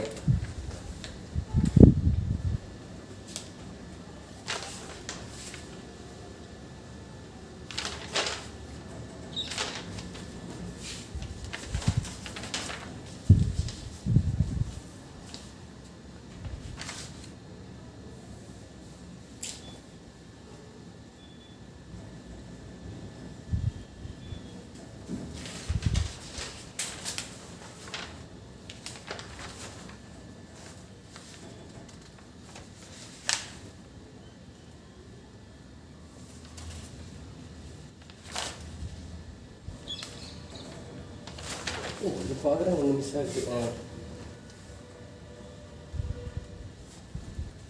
ஆதிச்சநல்லூர்ல பொருந்தல்னு ஒரு பகுதி. ஆதிச்சநல்லூர் பொருந்தல். இதுல முக்கியமான கொஸ்டின்ஸ் என்ன கொஸ்டினா வரும் அப்படிங்கிறத மட்டும் பார்த்துக்குவோம், ரொம்ப டெப்தா இல்லாம. தாளிகளுடன் நெல் கிடைத்துள்ளது. தாளிகளுடன் நெல் கிடைத்த இடம் ரொம்ப முக்கியமான கொஸ்டின். சரியா, அதாவது முதுமக்கள் தாலி இருக்கு பாத்தீங்களா, அப்படி முதுமக்கள் தாலி இருக்கும் உங்களுக்கு தெரியும். இதுக்குள்ள நெல் வந்து இருக்குது. அப்ப 2000 வருஷத்துக்கு முன்னாடி உழவு தொழிலில் ஈடுபட்டிருக்காங்க, வேளாண் தொழிலில் ஈடுபட்டார்கள் என்ற குறிப்பு நமக்கு தெளிவா கிடைக்கும். சரிதானா, அதனால வந்து நெல் கிடைத்த பகுதி ஆதிச்சநல்லூர் பொருந்தல் ரொம்ப முக்கியமான கொஸ்டின் இது. சரியா, இந்த ஒரே இதுதான், பட் இதுல இருந்து கொஸ்டின்ஸ் இந்த இடத்துல இருந்து வரும். ஏன்னா வேளாண்மை உற்பத்தியில் ஈடுபட்டாங்க. இப்போ வந்து சங்க இலக்கியங்கள் சான்றுகள் தெரியுது, இலக்கிய சான்றாதரங்களுக்கு வேற. பட் வந்து உங்களுக்கு தொல்லியல் சான்றா இருக்குது, அதுக்குள்ள நெல் இருக்கு. அதுதான் இதுல ரிசர்ச்சுக்கு ரொம்ப முக்கியமான விஷயம். அடுத்தது வந்து கொடுமணம். ஈரோடுல கொடுமணம், ஈரோடு கொடுமணம், அது கொடுமணல்னு இன்னைக்கு சொல்றாங்க. சங்க இலக்கியத்தில் இது பேர் என்ன சொன்னாங்க, கொடுமணம் என்று அழைத்தார்கள். சங்க இலக்கியத்திலே இது பேர் இருக்குது. இதுல இந்த கொஸ்டினுக்கு இது ஒண்ணு ரொம்ப ரொம்ப முக்கியமான விஷயம். இரும்பு உருக்காலை இருந்த இடம் என்ன இருக்குது ஈரோடுல, இரும்பு உருக்கு ஆலை. ஏன் இது வந்து ரொம்ப ரொம்ப இம்பார்ட்டன்ட் அப்படின்னு பாத்தீங்கன்னா, சுடுமண்ணாலான உலைகள் இருந்துச்சு, கொள்கலன் இருந்துச்சுன்னா நம்ம பார்த்துருக்கிறோம். இரும்பை உருக்குகிற ஆலை இருந்தது அப்படின்னா என்னன்னா, இரும்பு கால சமூகம் தெளிவாக நிலவியது தமிழகத்தில் அப்படிங்கிற குறிப்பு முழுமையா நமக்கு கிடைக்கும். இன்னொரு விஷயம் என்ன அப்படின்னு பாத்தீங்கன்னா, இந்தியாவை பொறுத்தளவு நல்லா கவனிச்சுக்கணும். என்னது இந்தியாவை பொறுத்தளவு இரும்பு காலம் சொல்றாங்கன்னு வச்சுக்கீங்க. நம்ம தமிழகத்தை அந்த நேரத்துல என்ன காலம்னு சொல்லுவோம், தமிழகத்தை என்ன காலம்னு சொன்னாங்க, பெருங்கற்காலம். அப்ப என்ன ஆரம்பத்துல ஆய்வு இருந்துச்சுன்னா, இந்தியா முழுவதும் இரும்பை பயன்படுத்தினாங்க. ஆனா இரும்பை பற்றி அறியாதவர்கள் யாரா தெரியுங்களா, சிந்து சமவெளி மக்கள் இரும்பை பற்றி தெரியாது. அது மாதிரி குதிரையை பற்றி அவங்களுக்கு தெரியாது. அதே மாதிரி தமிழகத்தில் உள்ளவங்களுக்கு சிந்து சமவெளியில் உள்ளவங்களுக்கு கம்பேர் பண்றதுனால இவங்களுக்கும் இரும்பை பற்றி தெரியாதுங்கிற ஒரு சிந்தனை தான் ரொம்ப காலமா போனுச்சு. யாருக்கு தெரியாது இரும்பு பற்றி? தமிழர்களுக்கும் தெரியாது. அப்ப தமிழர்கள் இரும்பை பயன்படுத்தல. அந்த காலத்துல என்ன பண்ணாங்க, அவங்க பெரிய பெரிய கற்களை பயன்படுத்தினார்கள். பெருங்கற்காலம் அப்படின்னு சொன்னாங்க. பெரிய கற்கள் தான். ஒரு உதாரணத்துக்கு வந்து இங்க பாருங்க, ஒரு தாழி இருக்குன்னு வச்சுக்கோங்க, முதுமக்கள் தாழி இருக்குன்னு வச்சுக்கங்களேன். அதுல வந்து ஆளை போட்டு புதைச்சிடுறாங்க. இப்ப இதுக்கு பக்கத்துல என்ன பண்ணுவாங்கன்னா, இப்படி ஒரு பெரிய பாறங்கள் மாதிரி இப்படி வச்சு, இல்ல ஒரு பெரிய பாறங்கள் அப்படி வச்சு செட் பண்ணிடுவாங்க. இந்த இடத்துல வந்து செத்து போனவங்களுக்கான இடம் அப்படின்னு சொல்லி நம்ம ஐடென்டிஃபை பண்ணணும். முதுமக்கள் தாலியை தோண்டி புதைக்கக்கூடிய ஒரு பழக்கமுடையவர்களாக தமிழர்கள் இருந்திருக்காங்க. இன்னொரு படி தாண்டி போனீங்கன்னா அதே மாதிரி ஒரு இருக்குன்னு வச்சுக்கோங்க. முதுமக்கள் தாலினா ரொம்ப பெருசு, நான் சும்மா ஜஸ்ட் ஒரு இமேஜினேஷனுக்காக வரைகிறேன். பக்கத்துல சுத்தி பெரிய பெரிய பாறைகளை கொண்டு வந்து நட்டுவாங்க. அப்படி புரியுதுங்களா? சுத்தி நடுவாங்க. இன்னும் சின்ன சின்ன மட்பாண்ட பானைகள், மற்ற அவர்கள் புழங்கிய புழங்கு பொருள்லாம் யார் புழங்கினது? யார் இறந்தாங்களோ இறந்தவங்களுடைய வழிபாடு நடத்தும் பொழுது அவங்க நினைவா அவங்க என்னென்ன பொருளை சாப்பிட்டாங்களோ அது வரையும் வைக்கிறாங்கல்ல, எல்லா பொருளுமே வைக்கிறாங்க.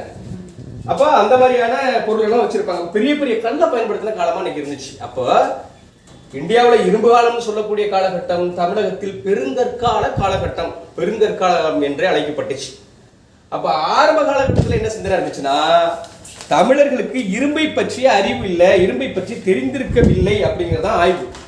இப்ப எல்லாத்தையும் உடைக்கிறது எது? இப்ப நம்ம சொன்ன அத்தனை ஆய்வு இந்த கான்செப்டே உடைக்குது. அப்ப நீ பெருங்கற்கால காலம்னு சொன்ன பத்தியா, அது இரும்பு காலம்டா. எங்க பகுதிக்குள்ளே இரும்பு உற்பத்தி நடந்திருக்குது, இரும்பு பொருட்கள் கண்டெடுக்கப்பட்டிருக்குது, தங்கத்துல பொருட்கள் கண்டெடுக்கப்படுது. அப்போ உலகத்துக்கே நாங்க ஒரு நாகரிக சமூகமா நாங்க தமிழ்நாட்டு சமூகம் வாழ்ந்துருக்கிறோம். இப்படியும் ஒரு கொஸ்டின்ஸ் கேட்பான்.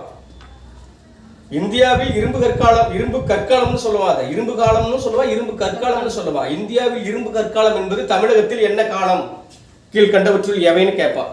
பெருங்கற்காலம், நுண்ணிய கற்காலம், செம்பு காலம், சரிங்களா, இடைக்கற்காலம், எப்படி வேணாலும் கொஸ்டின்ஸ் கேட்கலாம்.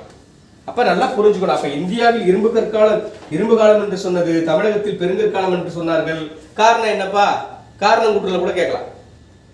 இந்தியாவில் இரும்பு காலம் என்று சொன்னார்கள், தமிழகத்தில் பெருங்கற்காலம் என்று வர்ணிக்கப்பட்டது. ஏனெனில் இந்தியாவில் இருக்கக்கூடியவர்கள் இரும்பை பயன்படுத்திய காலத்தில் தமிழர்கள் பெரிய கற்களை பயன்படுத்தி இருக்கிறார்கள். அதனால் இந்தியாவில் இரும்பு காலம் என்பது தமிழகத்தை பொறுத்தளவு பெருங்கற்காலமாகும். அப்ப கூற்று காரணம் சரியா தவறா? கூற்று சரி, காரணம் சரி. இதுதான் விஷயம். இந்த கூற்று காரணத்துக்கு நம்மளால தவியா துவைப்பான். என்ன கூற்று காரணம்? மேல உள்ள கண்டெம்ட்டும் சரியா இருக்கும், கீழே உள்ள கண்டெம்ட்டும் சரியா இருக்கும். ஆனா ரெண்டுக்கும் ஈக்குவாலிட்டி இருக்காது. இப்ப நம்ம சொன்னது ஈக்குவாலிட்டி. பிரபு பாடம் நடத்தினார், பாடம் நடத்தி கொண்டிருந்தார் அப்படிங்கிறது கூற்று. எப்படி? பிரபு பாடம் நடத்தினார், சரியா, மாணவர்கள் கேட்டனர், சரியாது? சரிங்களா? பிரபு பாடம் நடத்தி கொண்டிருந்தார், மாணவர்கள் கிரவுண்டில், அதை என்ன சொல்றது, விளையாட்டு மைதானத்தில் ஓடிக்கொண்டிருந்தார்கள். அது கூற்று காரணம் சரியா? பாடம் நடத்துற இடத்துல கேட்கணும், அதான் சரி. பாடம் கேட்கிற இடத்துல விளையாடுறா, இவன் பாடம் எடுக்கிறதுக்கும் அவன் டியூட்டியை பார்க்கறான். மாணவர்கள் விளையாடினர், காரணம். ஆசிரியர் பாடம் எடுத்தார், கூற்று. சரியான பார்த்தா ரெண்டும் பொருந்தாது, ரெண்டு தனித்தனி கண்டெம்ட் தான். பட் கூற்றுக்கு சரியான காரணம் அல்ல அப்படின்னு சொல்லுவான். உங்களுக்கு புரியுதா நான் சொல்றதெல்லாம்? இப்படி இதெல்லாம் வரும் கொஸ்டின்ஸ், எப்படி வேணாலும் கொஸ்டின்ஸ் கேட்பான்.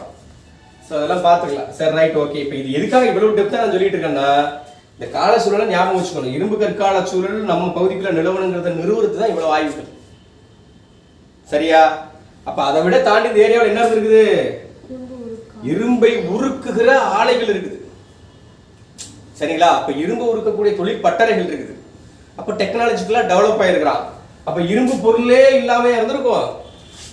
இப்படி கேளையே நம்ம யோசிச்சிட முடியுமா என்ன? இப்ப இந்தியாவிலே நம்மளை அசிங்கப்படுத்துற மாதிரி இருக்கானா? நாம இந்தியாவை அசிங்கப்படுத்த, இந்தியான்னு சொல்லக்கூடாது இங்க. பட் நம்ம எல்லாரோடைய தொழில்நுட்பத்துல டெக்னாலஜிக்கல முன்னாடி இருந்திருக்கிறோம். அது மறைக்கப்பட்டிருக்குது அல்லது தெரியாம இருந்திருக்குது. இப்பதான் அது அம்பலமாகுது. ஆர்கியாலஜி டிபார்ட்மெண்ட் வந்து ரிசர்ச் பண்ணதுக்கு பிறகுதான் நமக்கு புரிய ஆரம்பிக்குது அப்படிங்கிறோம். இதுல ஆதிச்சநல்லூர்ல பொருந்தர் ரொம்ப முக்கியமான ஏரியா, சரிங்களா? நெல் கிடைத்ததுங்கிறது ரொம்ப முக்கியமான விஷயம்.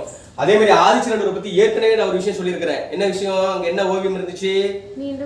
ஆமா, ஒரு மட்பாண்டம் இருக்குது, சரியா? இந்த மட்பாண்டத்துல ஒரு பெண் இருக்காங்க. அவங்க கையில என்ன வச்சிருக்காங்க? ஒரு அரிவாள் வச்சிருக்காங்க. இன்னொரு கையில நெல் இருக்குது, நெல் கதிரோடு. அது எங்க நிக்கிறாங்க? ஒரு களத்து மேட்டுல நிக்கிறாங்க. அங்க ஒரு நீண்ட கொம்பை உடைய மான் இருக்குது, இன்னொன்னு ஒரு கொக்கு இருக்குது. அப்போ இந்த காட்சிக்கு போய் தத்ரூபமாக காட்ட வேண்டிய தேவை என்ன இருக்குது? இப்போ இங்கே தான் பிரச்சனை.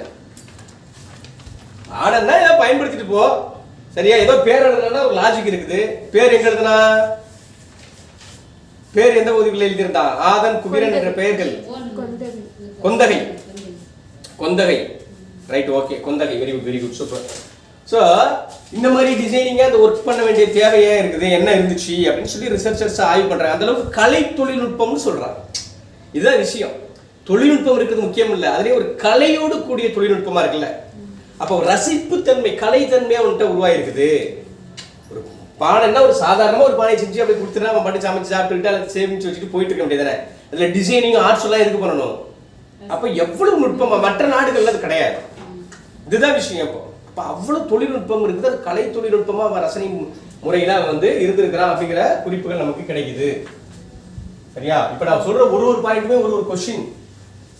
அதெல்லாம் ஞாபகம் வச்சுக்கணும், அலட்சியமா நினைச்சிடக்கூடாது.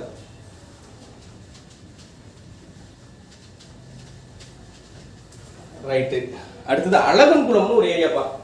மறந்து போயிடுறப்பா, ரொம்ப முக்கியமான ஏரியா, ஞாபகம் வச்சுக்கோங்க. ராமநாதபுரத்தில் அழகன்குளம்னு ஒரு ஏரியா, ராம்நாடு, சரிங்களா? ராமநாதபுரம்.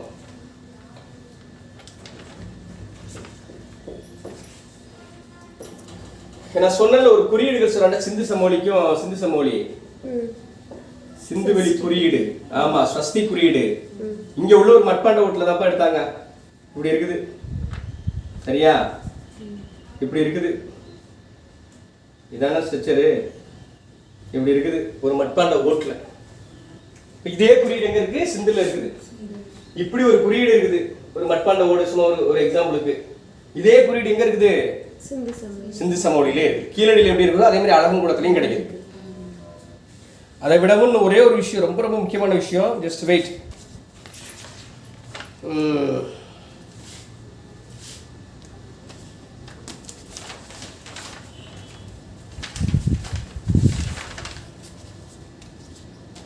கீழடியோடு தொடர்புடையதா இருக்குது, சரிங்களா?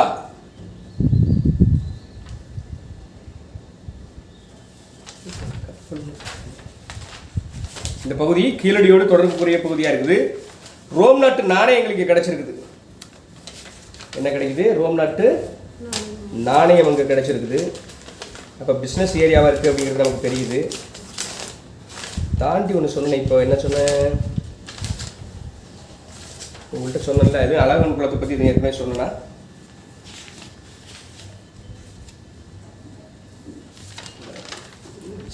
முக்கியமான ஏரியா பாருங்க.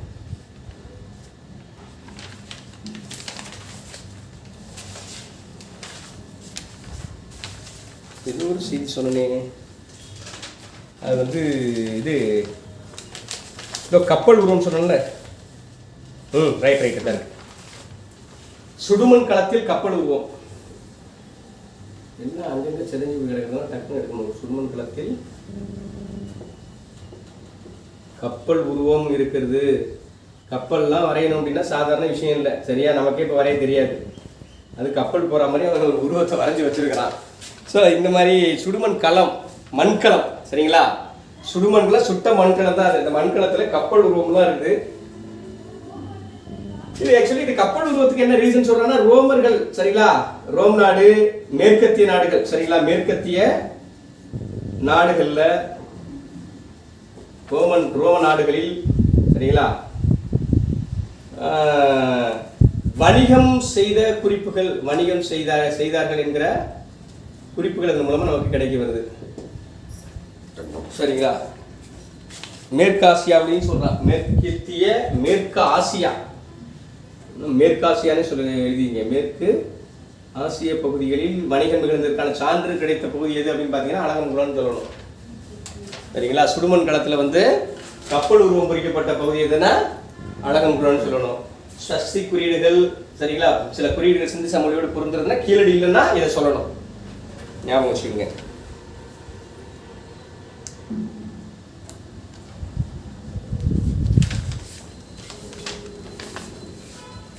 சொன்னதெல்லாம் ரொம்ப ரொம்ப முக்கியமான ஏரியா.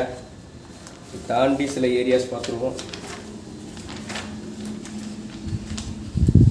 ஹரிக்கமேடு பார்த்தோமா? ஆரம்பத்திலே பார்த்துட்டு தானே? ஆரம்பத்திலே பேசியாச்சு. Right right, okay. உடுமலல் பார்த்தாச்சு. மோகூர். மோகூர் பார்த்தாச்சா? மோகூரில் வந்து இடைக்கற்கால சூழல் நிலவுன்னு சொன்னோமா? நம்ம அழகன் குளமும் இருக்கே பார்த்துருக்கோம் சார். அப்படியா? அதை தான் நான் கேட்டேன். வாலண்டியர் நாணயம் கிடைக்கும். ஆமாம் ஆமாம் ஆமாம் ஆமாம் ஆமாம் ஆமாம் ஆமாம். ஆனால் இந்த இது எழுதலை. இதை எழுதலை. இது பார்த்தோன்னே எனக்கு சந்தேகத்தில் கேட்டேன். சரி, ரைட் பரவாயில்ல. அதை அப்படியே அதையும் கம்பேர் பண்ணிக்கிங்க. அடுத்து வந்து பொருந்தல் பாத்திரம்ல பொருந்தல் பாத்திரம் தானே? அந்த பொருந்தல்ல இன்னொரு செய்தி ஒன்று எழுதிங்க. அப்போ இதுக்கு கொஞ்சம் மாறி மாறி திண்டுக்கல் வருது. பொருந்தல்ல என்ன எழுதிருக்கீங்க? ஆதிச்சநல்லூர் பொருந்தல் தான் இருக்குமா? ஆதிச்சநல்லூர் பொருந்தல்ல திண்டுக்கல்னு வருது. திண்டுக்கல்னு போட்டுருங்க. பழனி அருகே இருக்கக்கூடிய திண்டுக்கல் தான் அது. ஆதிச்சநல்லூரில் பொருந்தல் வராது. மாறி ஏதோ சிக்கலாயிருக்கு. சரி, அதை கொஞ்சம் அடித்து மட்டும் எழுதுங்க. அதை என்னன்னு கன்ஃபார்ம் பண்ணுறேன். அப்புறம் நீங்கள் அடிக்காமல் கூட அடிச்சிட்டிங்களா? சரி, ரைட், நல்ல விஷயந்தான், ஒன்றும் தப்பு இல்லை. நான் அது கன்ஃபார்ம் பண்ணிக்குவோம் ஒரு தடவை. சரி, ஏன்னா இங்கே என்ன இருந்துச்சுன்னா அதில் ஒன்றே ஒன்று எக்ஸாம் இதாக எழுதிங்க. நெல் ஜாடிகள். நெல் ஜாடிகள்லாம் இங்கே பாருங்க. ஒரு உதாரணத்துக்கு இப்படி இருக்குன்னு வச்சுங்களேன். இப்படி ஒரு ஜாடி இருக்குன்னு வச்சுங்க. கால் இருக்கும் தெரியுங்களா? அப்படி அந்த 4 பக்கமும் வைக்கிற மாதிரி கால் மாதிரி அந்த மாதிரி நெல்ஜாடிகள் இங்கே கிடைச்சிருக்குது. அது வியக்கத்தக்க விஷயமா இருக்குதுன்னு சொல்றான். சரிங்களா? அது வந்து 4 ஸ்டாண்ட் இருக்குது. அதான் 4 ஸ்டாண்ட். எத்தனை? 4 ஸ்டாண்டு உள்ள நெல் ஜாடிகள் கிடைக்குது அப்படின்னு சொல்றான். என்ன விஷயம்? கீழே வந்து ஒரு உயிரினங்கள் போய் அடிச்சு சாப்பிட்றோம். அப்போ நம்ம பத்தாயம் போன்ற பொருள்லாம் வைக்கிறோம்ல. இப்போ நெல் வைக்கிறது கொஞ்சம் தூக்கி ஒரு தண்ணி வருது, அதுலேருந்து தப்பிச்சு போகும். அப்போ இந்த மாதிரியான ஜாடி எப்படி உருவாக்க முடியும்? அது பெரிய டெக்னாலஜிக்கல் இருந்திருக்கிறா. அது வந்து பொருந்தல்ல கிடைச்சிருக்குது. சரிங்களா? அப்போ வந்து நெல் இங்கே உற்பத்தி செய்வதற்கான சான்று கிடைக்குது. சரிங்களா? அப்போ பாதுகாப்பு வச்சிருக்கிற குறிப்புகள் நமக்கு கிடைக்குது. ஆமாம், பொருந்தல்ல தான் சொல்கிறேன். மோதிர ஸ்டாண்டுன்னு சொல்றேன். என்னோட மோதிரம் வைக்கக்கூடிய ஸ்டாண்ட் இருக்குல்ல, அது கிடைச்சிருக்குது. தமிழ் பிராமி எழுத்து கொண்ட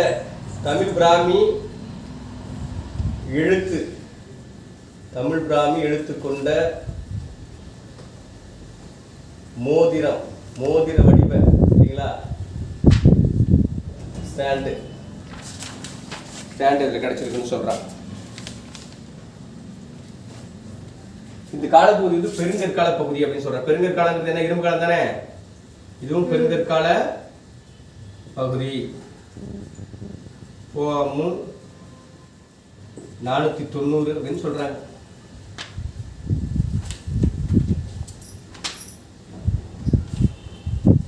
கரூர். அடுத்தது கரூர். ரொம்ப டெப்தா போகணும்னு பார்க்குறேன். அடுத்தது கரூர் போன்ற பகுதிகள் இருக்குது. கரூர்ல வந்து வஞ்சி, பழைய பேர் வந்து வஞ்சின்னு சொல்றோம்ல. கரூருடைய பழைய பெயர் வந்து வஞ்சி மாநகர்னு சொல்லுவோம். வஞ்சின்னு சொல்றோம். ரோம் நாட்டு நாணயம் நிறைய கிடைக்குது. ரோம் நாட்டு நாணயம் நிறைய கிடைச்சிருக்குது. ஆம்பரா ஜாடிகள் இவர்கள் பயன்படுத்தக்கூடிய ரோமர்கள் பயன்படுத்தக்கூடிய ஆம்பரா ஜாடிகள், ஆம்பரா பொருட்கள் கிடைச்சிருக்குது. சரிங்களா? இந்த ஏரியாவில் தான் புகழூர் கல்வெட்டு ரொம்ப ஃபேமஸ் கல்வெட்டு. புகழூர் கல்வெட்டு கிடைச்சிருச்சு. இது போதும். இதுக்கு மேலே அது கல்வெட்டுக்கல்ல இதில் இருக்கக்கூடிய அடிப்படை செய்தி. ஆதிச்சநல்லூர் நான் பார்க்கல. ஆதிச்சநல்லூர்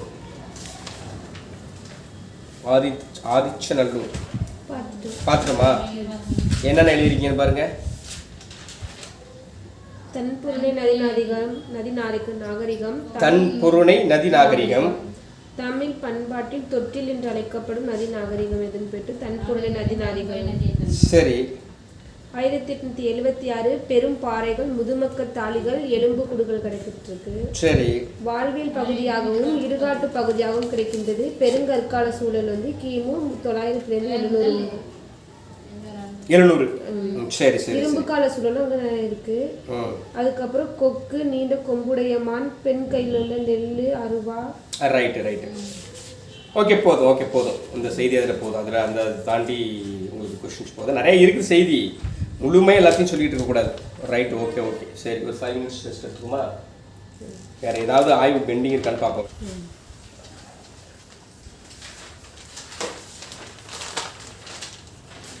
பொருணை தமிழ் பண்பாட்டின் தொட்டில். தமிழ் பண்பாட்டின் தொட்டில் என்று அழைக்கப்படுகிறது.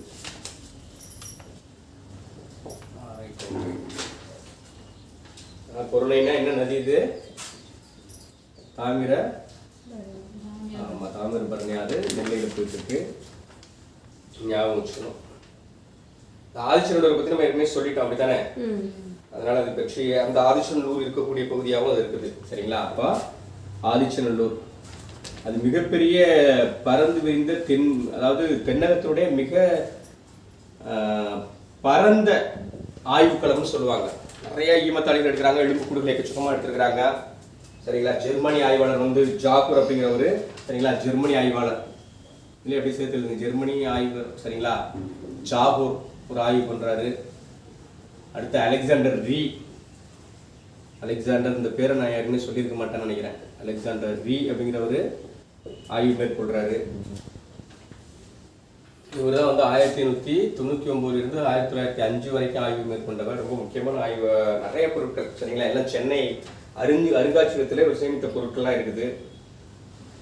இங்கே வந்து ஈமக்காடு இருந்துச்சுன்னு சொல்கிறோம். வாழ்விட பகுதி, வாழ்வதற்கான இடமும் இருக்குது, வாழ்விட பகுதியும் இருந்தது அப்படிங்கிற குறிப்புகள் நமக்கு கிடைக்குது. அடுத்தது வந்து கொற்கை. இதனுடைய பகுதிக்குள்ளே வரக்கூடிய பகுதி தான் கொற்கை. கொற்கைங்கிறது வந்து இப்போ அகழாய்வு களத்துல ரொம்ப முக்கியமான ஏரியாவா இருக்குது. துறைமுகப்பட்டினம், சரிங்களா? துறைமுகம்.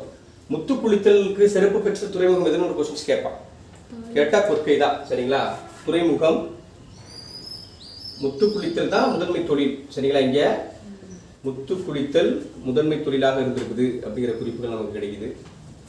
நிறைய அந்த துறைமுகத்திற்குரிய இன்ஃப்ராஸ்ட்ரக்சர்ஸ்லாம் அந்த பகுதிக்குள்ள இருக்குது, சரிங்களா? கொற்கையில் வந்து முத்துக்குளித்தலுங்கிறது முதன்மை தொழில் இருக்குது. இங்கே நிறைய பல ரோம் போன்ற நாடுகள், பிற நாடுகள், சரிங்களா? வணிகம் செய்திருக்கிறாங்க. அரிய தகவல்களுக்கு என்ன கிடைக்குது அப்படின்னு பார்த்தீங்கன்னா, துறைமுகம் இருந்ததற்குரிய, சரிங்களா, அந்த ஸ்ட்ரெச்சஸ், செங்கல் கட்டுமானங்களுக்கு கிடைச்சிருக்குது. அது ரொம்ப முக்கியம், சரிங்களா? துறைமுகம் இருந்ததற்குரிய, இப்ப இல்லது, சரிங்களா? இருந்ததற்கான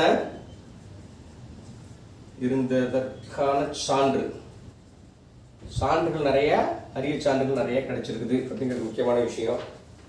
அடுத்து சிவகலை அப்படின்னு ஒரு ஏரியா. சிவகலைங்கிறதும் அதுல விடுபட்டது தான் இதுல எக்ஸ்ட்ரா வரும், அதையும் கம்பேர் பண்ணிக்கிறோம். ஒரு தாழி, முதுமக்கள் தாழி இருக்குது. சிவகலை ஆல்ரெடி ஏற்கனவே சொல்லிட்டோமா? சிவகலை சொல்லல, சிவகலை சொல்லிட்டோமா? நெல் பூமி கிடைச்சிச்சு பாருங்க. சிவகலை தன்கொடை தமிழ் சமூகத்தின் மேம்பாட்டு பண்பாடு 1300 ஆண்டுகளுக்கு வாழ்ந்த முறை பற்றி உறுதி செய்யும் நோக்கம் அப்படின்னு சொல்லியிருக்கீங்க. சரி, ரைட். அப்ப இது எழுதிங்க. இங்க இதுல பாயிண்ட் இங்க தான் இருக்குது. அவர் ரிசர்ச்ல என்ன பண்றாங்கன்னா 1155 கிமு பொதாண்டுக்கு முன்னர் போமு அப்படின்னு 1155 எழுதிங்க. இங்க வந்து நெல் நீக்கி, அதாவது உமி நீக்கிய நெல், சரிங்களா? உமி நீக்கிய நெல் மணிகள் அப்படின்னா என்ன? அரிசி தான், வேற ஒண்ணும் இல்லை. நல்லா ஞாபகம் வச்சு, நெல் நீக்கிய, சாரி, உமி நீக்கிய நெல்மணிகள்னே கொடுக்குறான். என்ன உமி நீக்கிய நெல்மணிகள்? என்ன? அரிசிகள் தான் இங்க கிடைச்சிருக்குது. ரொம்ப முக்கியமான விஷயம். சிவகலையில் என்ன கிடைச்சிருக்கு? உமி நீக்கிய நெல்மணிகள் கிடைக்குது. இதை வந்து எங்க அனாலிட்டிகா, சரிங்களா? பீட்டா அனாலிட்டிகான்னு சொல்லுவாங்க. பீட்டா அனாலிட்டிகா ரிசர்ச், அமெரிக்க ஆய்வு நிறுவனம், சரிங்களா? அந்த அமெரிக்க ஆய்வு நிறுவனத்துக்கு கொண்டு போய் சர்ச் பண்ணதுல தான் என்ன கிடைச்சிச்சு? இந்த சொன்ன பாருங்க, 1155 ஆண்டுகளுக்கு முன்னாடி உள்ளது, கிமுல. அப்படின்னா இப்ப 2025 கம்பேர் பண்ணிக்கிங்க. இங்க பாருங்க, 2025 1155னா 5 5 10க்கு 0 பாக்கி 1 7 1 8 1 3 3180 ஆண்டுகளுக்கு முற்பட்ட நெல் பூமி கிடைச்சிருக்குது. அப்ப 3180 எவ்வளவு? கிமு, சரிங்களா? 3000 இப்போ 21ஆம் நூற்றாண்டு சொல்றோம் பாத்தீங்களா, அது மாதிரி 32ஆம் நூற்றாண்டு அது கிறிஸ்து பிறப்பதற்கு முன்பு. அப்ப இது இல்லாம இப்போ ஒரு 21 நூற்றாண்டு இங்க பாருங்க. இப்போ இருக்கிறது 21 நூற்றாண்டு, இப்போ 21ஆம் நூற்றாண்டுல தானே கால் பகுதிக்குள்ள இருக்கிறோம். ஸோ 3, 5, 53 நூற்றாண்டுக்கு முன்னாடி கிடைச்ச ஒரு பொருள். அதனால இந்த கொஸ்டின் செய்யாலும் ரொம்ப முக்கியமானது. சிவகலையில அந்த இது எடுத்துருக்காங்க அப்படிங்கிறத ரொம்ப தெளிவாக ஞாபகம் வச்சுக்கணும். இதெல்லாம் கம்பேர் பண்ணி தான் என்ன பண்றாங்கன்னா 3200 ஆண்டுக்கு முற்பட்டது சரிங்களா. குவாமு 3600 ஆண்டுக்கு முற்பட்டது பொருணை நதி நாகரிகம். அது தமிழ் பண்பாட்டினுடைய தொட்டில் என்று அதனால் தான் அழைத்தார்கள்.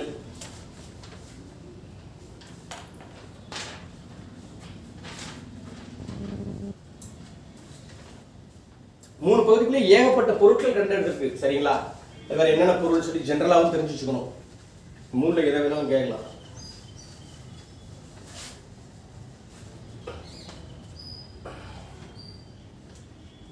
குறிப்பா ஆதிச்சநல்லூர்ல 3 அடுக்குல இருக்கு. ஆதிச்சநல்லூர்ல 3 அடுக்குல இருந்து 12 அடுக்கு ஆழத்துல புதைக்கப்பட்டிருக்கு சரிங்களா. ஆழத்தில் புதைக்கப்பட்ட ஈமத்தாழி. பெரும்பகுதி ஈமத்தாழியை பத்தி கொஸ்டின்ஸ் கேட்டா நீங்க என்ன டக்குன்னு ஆன்சர் பண்ணிக்கணும், ஆதிச்சநல்லூர்னு ஆன்சர் பண்ணணும். அங்கதான் வகை வகையா கிடைச்சிச்சு சரியா. மெஜாரிட்டி நல்லா ஞாபகம் வச்சுக்கணும். டக்குன்னு உங்களுக்கு இது வந்து நம்ம மற்றதெல்லாம் சொல்ற பொருளைன்னு கேட்க மாட்டேன். இந்த இடத்துக்குள்ள ரொம்ப அதிகமான ஈமத்தாழிகள் கிடைக்கப்பட்ட இடம் வந்து பார்த்தாலே நம்ம ஆதிச்சநல்லூர் அப்படிங்கிறது மைண்டுக்கு வந்துடணும். என்ன விஷயம் அப்படின்னு பாத்தீங்கன்னா, எலும்புகள் இருக்குது, இறந்தவர்களுடைய பொருட்கள் இருக்குல்ல, இறந்தவர்களுக்காக என்ன பண்றாங்க, பொருட்கள் வச்சிருக்கிறாங்க. பல பொருட்கள் வச்சு இந்த வழிபாட்டு மரபு மாதிரி ஒரு சமூக சடங்கு சம்பிரதாயம் மாதிரி என்ன பண்ணிருக்கிறாங்க, வழிபாட்டு நிலைகளை பாத்திரங்கள் வச்சிருக்கிறாங்க. பாத்திரம், பொன் பொருள்லாம் வைக்கிறான் பாருங்க, பொண்ணு வச்சிருந்துருக்கிறான். என்ன சொல்லணும்னா வெண்கலம் சரிங்களா, வெண்கலம், இரும்பு பொருட்கள், பல இரும்பு பொருட்களும் அதுக்குள்ள வச்சிருக்கிற குறிப்புகள் எங்க கிடைக்குது, எந்த பகுதி, ஆதிச்சநல்லூர். அத்திரம்பாக்கம்ங்கிறது என்னது, அத்திரம்பாக்கங்கிற பகுதிக்குள்ள என்ன முதல் ரிசர்ச் ஏரியாவை நம்ம அதான் பார்க்கணும்னு சொன்னோம். கல்கோடாலிங்கிறது பல்லாவரத்தில் கண்டுபிடிச்சு எடுக்கிறாங்க. அத்திரம்பாக்கம்னா பழைய கற்காலம். மெயின்டுக்கு உங்களுக்கு உடனே ஃபர்ஸ்ட் என்ன சொல்லணும்னா பழைய கற்காலம் சரிங்களா. பாலியோலித்திக், ஓல்டு லித்திக் ஏஜ்னு சொல்லுவான் சரிங்களா. பழைய கற்காலம் அப்படிங்கிறத அங்க வந்து மனிதர்கள் வாழ்ந்துருக்கிறாங்க. 15 லட்சம் ஆண்டுகளுக்கு முன்னாடி வாழ்ந்த குறிப்புகள் நமக்கு கிடைக்குது அப்படிங்கிற மெயின்டுக்கு போயிடணும். ஏன்னா ஆதிச்சநல்லூர், அரிக்கமேடு பகுதி, பாண்டிச்சேரி பக்கத்தில் உள்ள அரிக்கமேடு பகுதியில் என்ன இருக்குது யோசிச்சு பாருங்க. மார்ச்சிமர் வீலர் அப்படிங்கிறவர் சொல்லுவார், ரோமானிய வணிக நிலையம் இருந்துச்சுன்னு சொல்லுவாரு. ரோமர்களுடைய நாணயங்கள் கிடைக்கப்பட்ட பகுதியா இருக்குது, ரோமர்கள் தங்கிய இடங்கள் இருக்குது. அது வந்து தமிழர்கள் யவனர்கள் என்ற யவனச்சேரி அப்படின்னு இருந்துச்சு. ஏன்னா அந்த அரிக்கமேடு, ஆதிச்சநல்லூர், ஆவுளே வருது, அகரம். இப்ப அடுத்தது ஒரு அகரம்னு ஒரு ஏரியா இருக்கு. அகரத்தை பத்தி பாருங்க, இது நாளைக்கு தனித்தனியா அப்படி பொருத்தி பார்த்துக்குங்க. அகரத்துல என்ன இருக்குது, ஆங்கிறது முதல் எழுத்து. அகர பகுதிக்குள்ள என்ன கண்டுபிடிக்கப்பட்டிருக்கு, நீங்க ஏற்கனவே கேட்கும் பொழுது சொன்னீங்கல்ல, சொல்லுங்க. அகரத்துல என்ன இருக்குது, பெண்ணுடைய ஞாபகம் வந்துடணும். ஆதிச்சநல்லூர்னா நெல்கற்றையோட இருக்கிற மாதிரி, இங்க அழகிய கொண்டையுடன் கூடிய ஒரு சுதை சிற்பம். வேற என்ன இருக்குது, தங்க நாணயம். அந்த தங்க நாணயம் எப்படிப்பட்ட நாணயம், ரொம்ப ரொம்ப முக்கியமான விஷயம். நாணயம் வந்து அரிக்கமேடுல கிடைச்சிருக்கும், ஆனா இந்த மாதிரி நுட்பமான நாணயம் எல்லாம் கிடைக்கல சரிங்களா. அதெல்லாம் கவனிச்சு வச்சுக்கணும். சரி, ரைட், ஓகே. இங்க பாருங்க, நீள் வடிவிலான இதெல்லாம் ஆதிச்சநல்லூர் பகுதியில தான் சரிங்களா. இதெல்லாம் பொருணை ஆற்றங்கரை நதினாலும் ஆதிச்சநல்லூர்ல கூடுதலா கிடைச்சிருக்கும். நீள் வடிவிலான நெற்றி பட்டயம், பொன்னாலான நெற்றி பட்டயம், அது ரொம்ப முக்கியம். பொன் தகட்டு, சும்மா சாதாரண நெற்றி பட்டயம் இல்லை. ஒரு பெண் வந்து நெற்றில வந்து பட்டயம் பண்றாங்கல்ல, கிரீட மாதிரி பட்டயம் கட்டுறாங்கல்ல, பொன் நீள் வடிவிலான பொன் தகட்டாலான நெற்றி பட்டயம் கண்டுபிடிக்கப்பட்டது. நெற்றி பட்டயம். அப்ப அவனுடைய டெக்னாலஜி எப்படி இருக்குன்னு புரிஞ்சுக்கணும். பெண்கள் என்ன மாதிரி ஆவரணங்களை அணிந்திருக்கிறார்கள் அப்படிங்கிறதையும் புரிஞ்சுக்கணும். சுடுமண் பெண் உருவங்கள், சிந்து சமவெளியில் கிடைத்தது போல கிடைச்சிருக்கு. சிந்து சமவெளியில் கிடைத்தது போல், சிந்து சமவெளியில் கிடைத்தது போல். இங்கு எங்க? ஆதிச்ச நல்லூர், ஆதிச்ச நல்லூர்ல கிடைத்துள்ளது. கொஞ்சம் ஒன்று ரெண்டே முன்ன பின்ன மாற்றி எழுதுறோம்னு யோசிக்க வேண்டியல, பட் கண்டம் கரெக்டாக நம்ம போயிடணும். சரிங்களா? இரும்பு பொருளே என்னென்ன கிடைக்குது பாருங்க. இவருங்க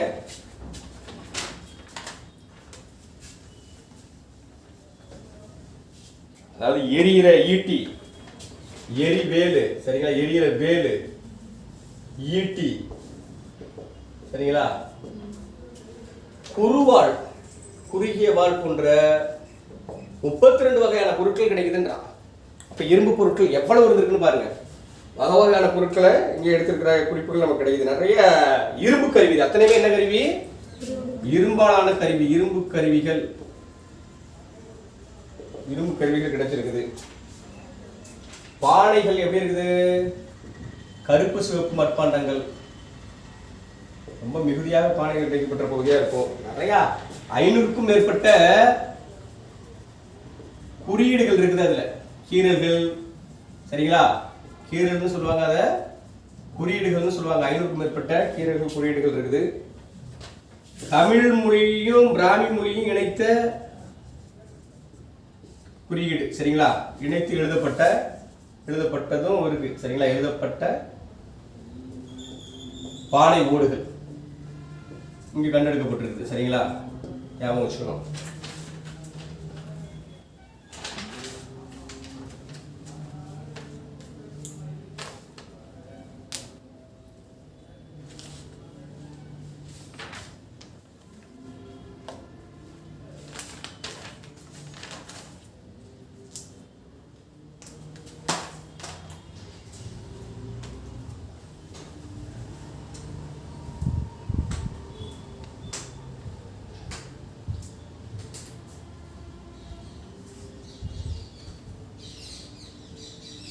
ஒரு சிந்து சமவெளி நாகரிகம் ஒரு கிளாஸ் இருந்துச்சுன்னா இது இந்த கொஞ்சம் ஒன்றும் பிரச்சனை அப்படியே இருக்கும்.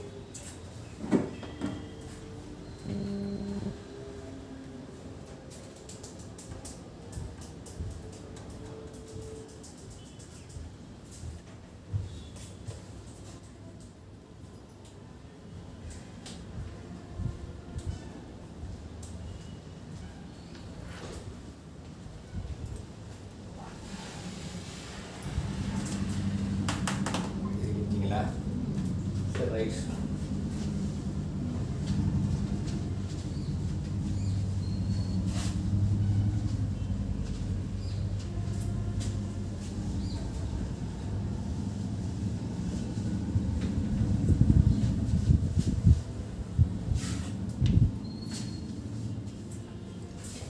அடுத்தது வந்து சிந்து சமவெளிக்கும் ஏற்கனவே அவன் வந்தோடனே அந்த இது வந்துச்சு. சிந்து சமவெளிக்கும், சிந்து சமவெளி வந்து திராவிட நாகரிகம் நிறைய பேர் சொல்லியிருக்காங்க, சரிங்களா? திராவிட நாகரிகம் தான் நாகரிகம் என்றவர் ஒரு சிம்பிளாக ரொம்ப முக்கியமான விஷயம். ஹிராஸ் பாதிரியார், ஹிராஸ் பாதிரியார் என்பவர் தான் என்ன பண்றாரு? சிந்து சமவெளிக்கும் தமிழர்களுக்கும் ஒரு பெரிய பொருத்தமான உறவு இருக்கு. அந்த ஃபர்ஸ்ட் இடத்துல பாத்தீங்கல்ல, ஆமா, அதுதான் அந்த லாஸ்ட் டைம் நம்ம சொல்லாம தான் இருந்திருக்கிறோம். ஸோ ஹிராஸ் பாதிரியார் அப்படிங்கிறது ஞாபகம் நிறைய பேர்கள் இருக்காங்க. ஆக்சுவலி திராவிடம் அப்படிங்கிற சொல்ல கம்பேர் பண்ணிக்கணும். நம்ம வந்து பழைய காலத்தில் திராவிடர் அப்படின்னு சொல்ல அழைத்தார்கள், அப்படிதானே? திராவிடங்கிற சொல்ல முதலில் கையாண்டவர் யார்? முதலில் கையாண்டவர் யாருன்னு பார்த்தீங்கன்னா குமரில பட்டர். குமரில பட்டர். இப்போ திராவிட மொழிகளின் ஒப்பிலக்கணம். சரி, இவர் தான் இன்னொரு விஷயம் சொன்னார். இவர் என்ன சொன்னார்னா, தமிழ், சரிங்களா, தமிழா, பிரமிழா, சரிங்களா, திராவிடா என்று மாறியது அப்படின்னு யார் சொல்றது? தமிழ் என்கிற சொல்லில் இருந்தால் திராவிடம் அப்படிங்கிற சொல் உருவானது என்று கூறியவர் யாருன்னு கேட்பாங்க. யாரு? ஹிராஸ் பாதிரியார் அப்படின்னு ஞாபகம் வச்சுக்கணும். தமிழ்ல இருந்து என்ன வந்திருக்குது? திராவிடா அப்படிங்கிற சொல் உருவானுச்சுன்னு சொல்லி ஹிராஸ் பாதிரியார் சொன்னாரு. அது ஞாபகம் வச்சுக்கணும். திராவிட மொழிகளின் ஒப்பிலக்கணம் ஒரு முக்கியமான நூல். திராவிட மொழிகளின் ஒப்பிலக்கணம். இது எழுதுனது யாரு? Robert Caldwell. இந்த ஆள் என்ன பண்ணி போறாருன்னா, திராவிடம் அப்படிங்கிற சொல்லியிருந்தா தமிழ் வந்துச்சுன்னு சொல்றாரு. ஓகேவா? இந்த ரெண்டையும் தெளிவாக புரிஞ்சுக்கணும். ஃபர்ஸ்ட் புத்தகம் பேர் தெளிவாக தெரிஞ்சுக்கணும்.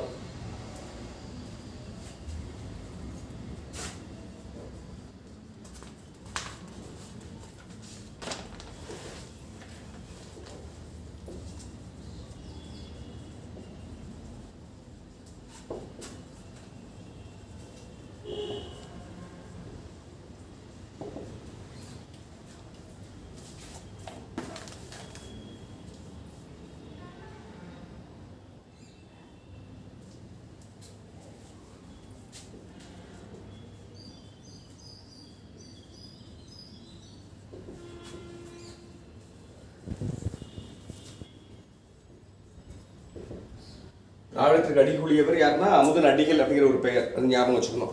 இந்த பெரிய விஷயம் என்னன்னா, சங்க காலத்தில் திராவிடங்கிற ஒரு சொல்லே கிடையாது. சரிங்களா? அதையும் ஞாபகம் வச்சுக்கணும்.